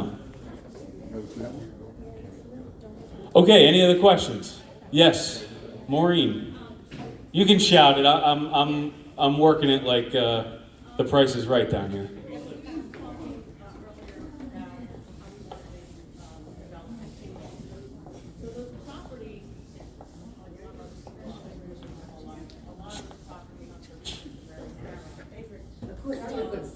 I'm going to repeat the question. The question is, are we looking at like strip malls, condos above them like the Campus Junction, and if we are they going to be 2-story high, 2-story? Again, this meeting is for you to tell us, right? All these questions are all good ones, but we're not looking at anything. We're identifying the properties. And allegedly, there's 92 of them, according to the Middletown patch. But what I'm saying is, you're talking about the specifics of what is going to happen all of a sudden. And as I started off the program here, I said that there are no current plans for any of them. There are no current plans for any of them. So that is critical for everyone to understand, is that nobody is banging down our door saying, hey, we want this, we want to come into Middletown. That's not happening. We're working to create what the redevelopment plan should look like and incorporate. That's it. Okay, any other questions? Yes, sir. Mayor Perry. Yes. I think you might have made a mistake before when you said that on the flood control project is taking property away from property owners. You said it was only an easement. I'm impacted by that. And I'm losing property on Highway 36 because of this plan. Probably about 15% of my property. It goes in the opposite direction of what you're saying. That you were compensated for, correct? It's in litigation. Okay. But one way or the other, you're going to be paid for that, correct? Maybe not satisfactorily. Okay. But this project, talking about how properties in Highway 36 some aren't that deep, some are deeper than others. And I'm losing 15%. I'm losing depth that a developer could want. Yep. My neighbors east and west of me are losing the same, if not more. So we're all losing property that you're talking about is needed for redevelopment. For a project in Fort Monmouth that I see no value of, it's certainly not going to help me, because it's going to make me an island surrounded by water the next Hurricane Sandy. So I really want to just tell you that people that are being impacted negatively for this redevelopment project. And also, I think that you needed to know that there's a physical wall being built on our properties. Yes. In this project, taking land away from me. But I think that your wife's question was, would those walls or those easements impact you from having it negatively impact the redevelopment plan negatively impact you? But we can work into because I think that was the first question that was asked, was will that negatively impact? And I think the answer that we all agreed to up here was no. Because now, under the current zoning, it may. Under a redevelopment plan, it can be taken away. It has to be discussed and argued about back and forth. But no matter what, from Compton's Creek to Wilson Avenue, three property owners are going to be losing 15% of their property and going through hardships during the whole process. My one neighbor is going to be having a wall built within 20 feet of his house. Okay. Nothing is good about this in terms of property owners being subject to eminent domain. But what I'm talking about mostly here is What do you mean, eminent domain? What are you talking about? well, we're being forced to lose our property through eminent domain for the Port Monmouth flood control project. Port Monmouth, yeah. We're having a seawall put on our property. Correct. It's going to happen. I'm not fighting that. What I'm saying to you is that It's a $225 million project, yeah. it is. I don't agree it's going to do any good, but that's where Ask the people in Port Monmouth. Right. Well, I basically live in Port Monmouth. Okay. The wall is going to be basically behind my property, and it's going to be, I'm on an island there between that wall and Highway 36 now. Uh-huh. So I've been through Hurricane Sandy, so I know where the water came from. Talking about this project, redevelopment, I'm all for it. I think Highway 36, I've been there for decades, is pretty darn ugly between Keyport and Atlantic Highlands. So we do need this. I'm all for that. What I'm saying to you is that don't discount the fact that this flood control project is reducing the saleability of developers coming in, because we're all losing much square footage. I would disagree with that, because the redevelopment plan is basically the equalizer to that, in my opinion. You may sit there and say that you're losing 15% of your property, but when the redevelopment plan goes forward and says that the setbacks are not from the flood wall but from the edge of your property, well, then in reality, your setbacks are no different than they were if the wall wasn't there. So it's my setbacks are it's going to be a wall. No, well, I just said the opposite. It's going to be, I just said that the setbacks would not be from your wall, would be from your property line. which is reduced. No, from not including the wall. That was the first thing I said when your wife came up to the podium in the first question. All of us looked at each other and said the exact opposite of what you're saying now. I don't agree. I'm sorry, I don't agree. But Okay. that being said, though, if we're all losing 15% of our property, the plots are smaller, developers have less property to work with because there's a physical structure. But Pipe in here.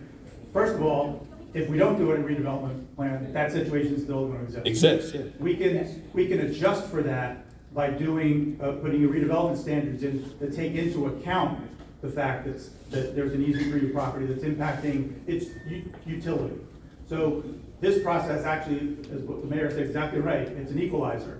This allows us to make up for the fact that an easement now goes through your property and has a wall on it. if this didn't happen, I would 100% agree with you. But because it's in the process and because it's in the works, I don't agree with the sentiment. You're not impacted by it. Well, You live in the villages. I don't live in the villages. I live in the village. Yes. I don't think I qualify yet for the villages. and do what every good New Jersey resident does and moves to Florida. But yes, I believe me, my house is also a very narrow and long lot. So I do fully appreciate non-conforming lots. Just because I don't live on or own a business on Route 36, that doesn't mean I'm impacted. I don't run for mayor or operate as the mayor to help the village. I operate to help the entirety of Route 36, Route 35, all the parts of our town. That's what I do. And if this redevelopment plan doesn't happen, exactly what you said is going to happen. But if the redevelopment plan goes forward and does mitigate the impact of the seawall and the loss of the property that you're saying, then a developer will find your property attractive. If we don't, then you're going to be sitting on the store. Well, I hope you're right about that. I hope it will make developers more interested because it's a redevelopment zone. I hope that's good. But I disagree with. I'm all for the redevelopment of Highway 36. Mm-hmm. The seawall is going to happen. Mm-hmm. Okay. Result of this has been going on now for 4 years now. I'm resolving it for 4 years. It's going to happen. I don't think it's going to help people that are directly on Highway 36. I'm losing 15% of my land to help my neighbors on Willow Street behind me. Mm-hmm. They're not losing a square inch. It's unfair, but I'm resolved. Okay. It's going to happen. But I wanted you to know about it personally, as opposed to me calling you on the phone. I'd rather have it in the public forum, so I can express myself to you.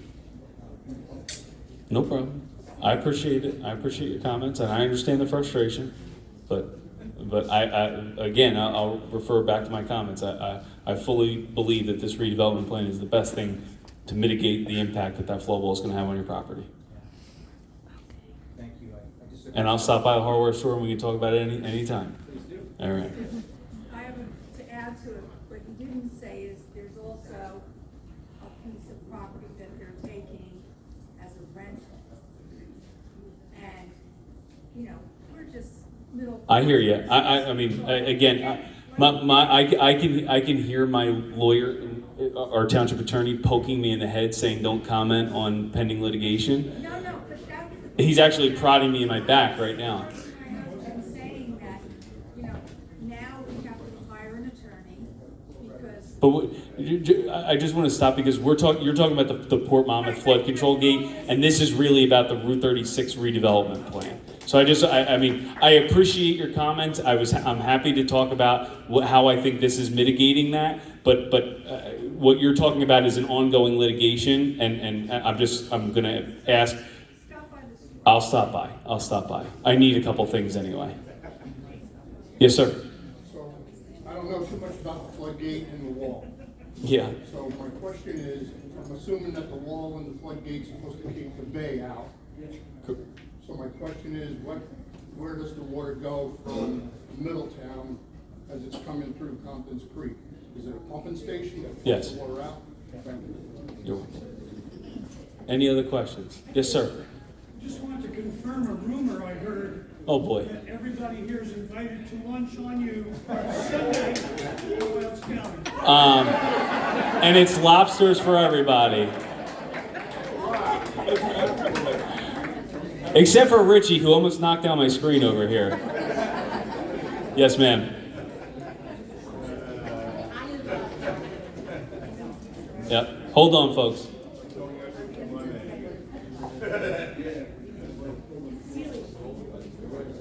Say it again. Seal it, yeah. Change the name. Yeah. We'd like to keep our property tonight. 3 of us on the phone. I ain't gonna touch your board, don't worry about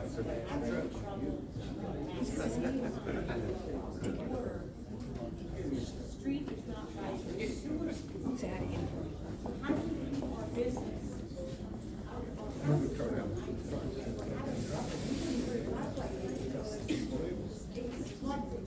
So Ted Maloney, our head of public works, is right over there. Ted, wave your hand. There you go, Ted.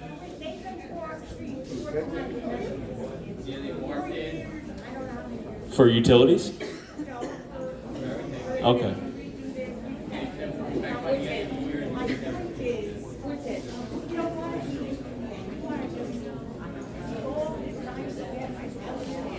I hear you. Okay. I'm gonna have Ted give you his card. Talk to you, okay? All right.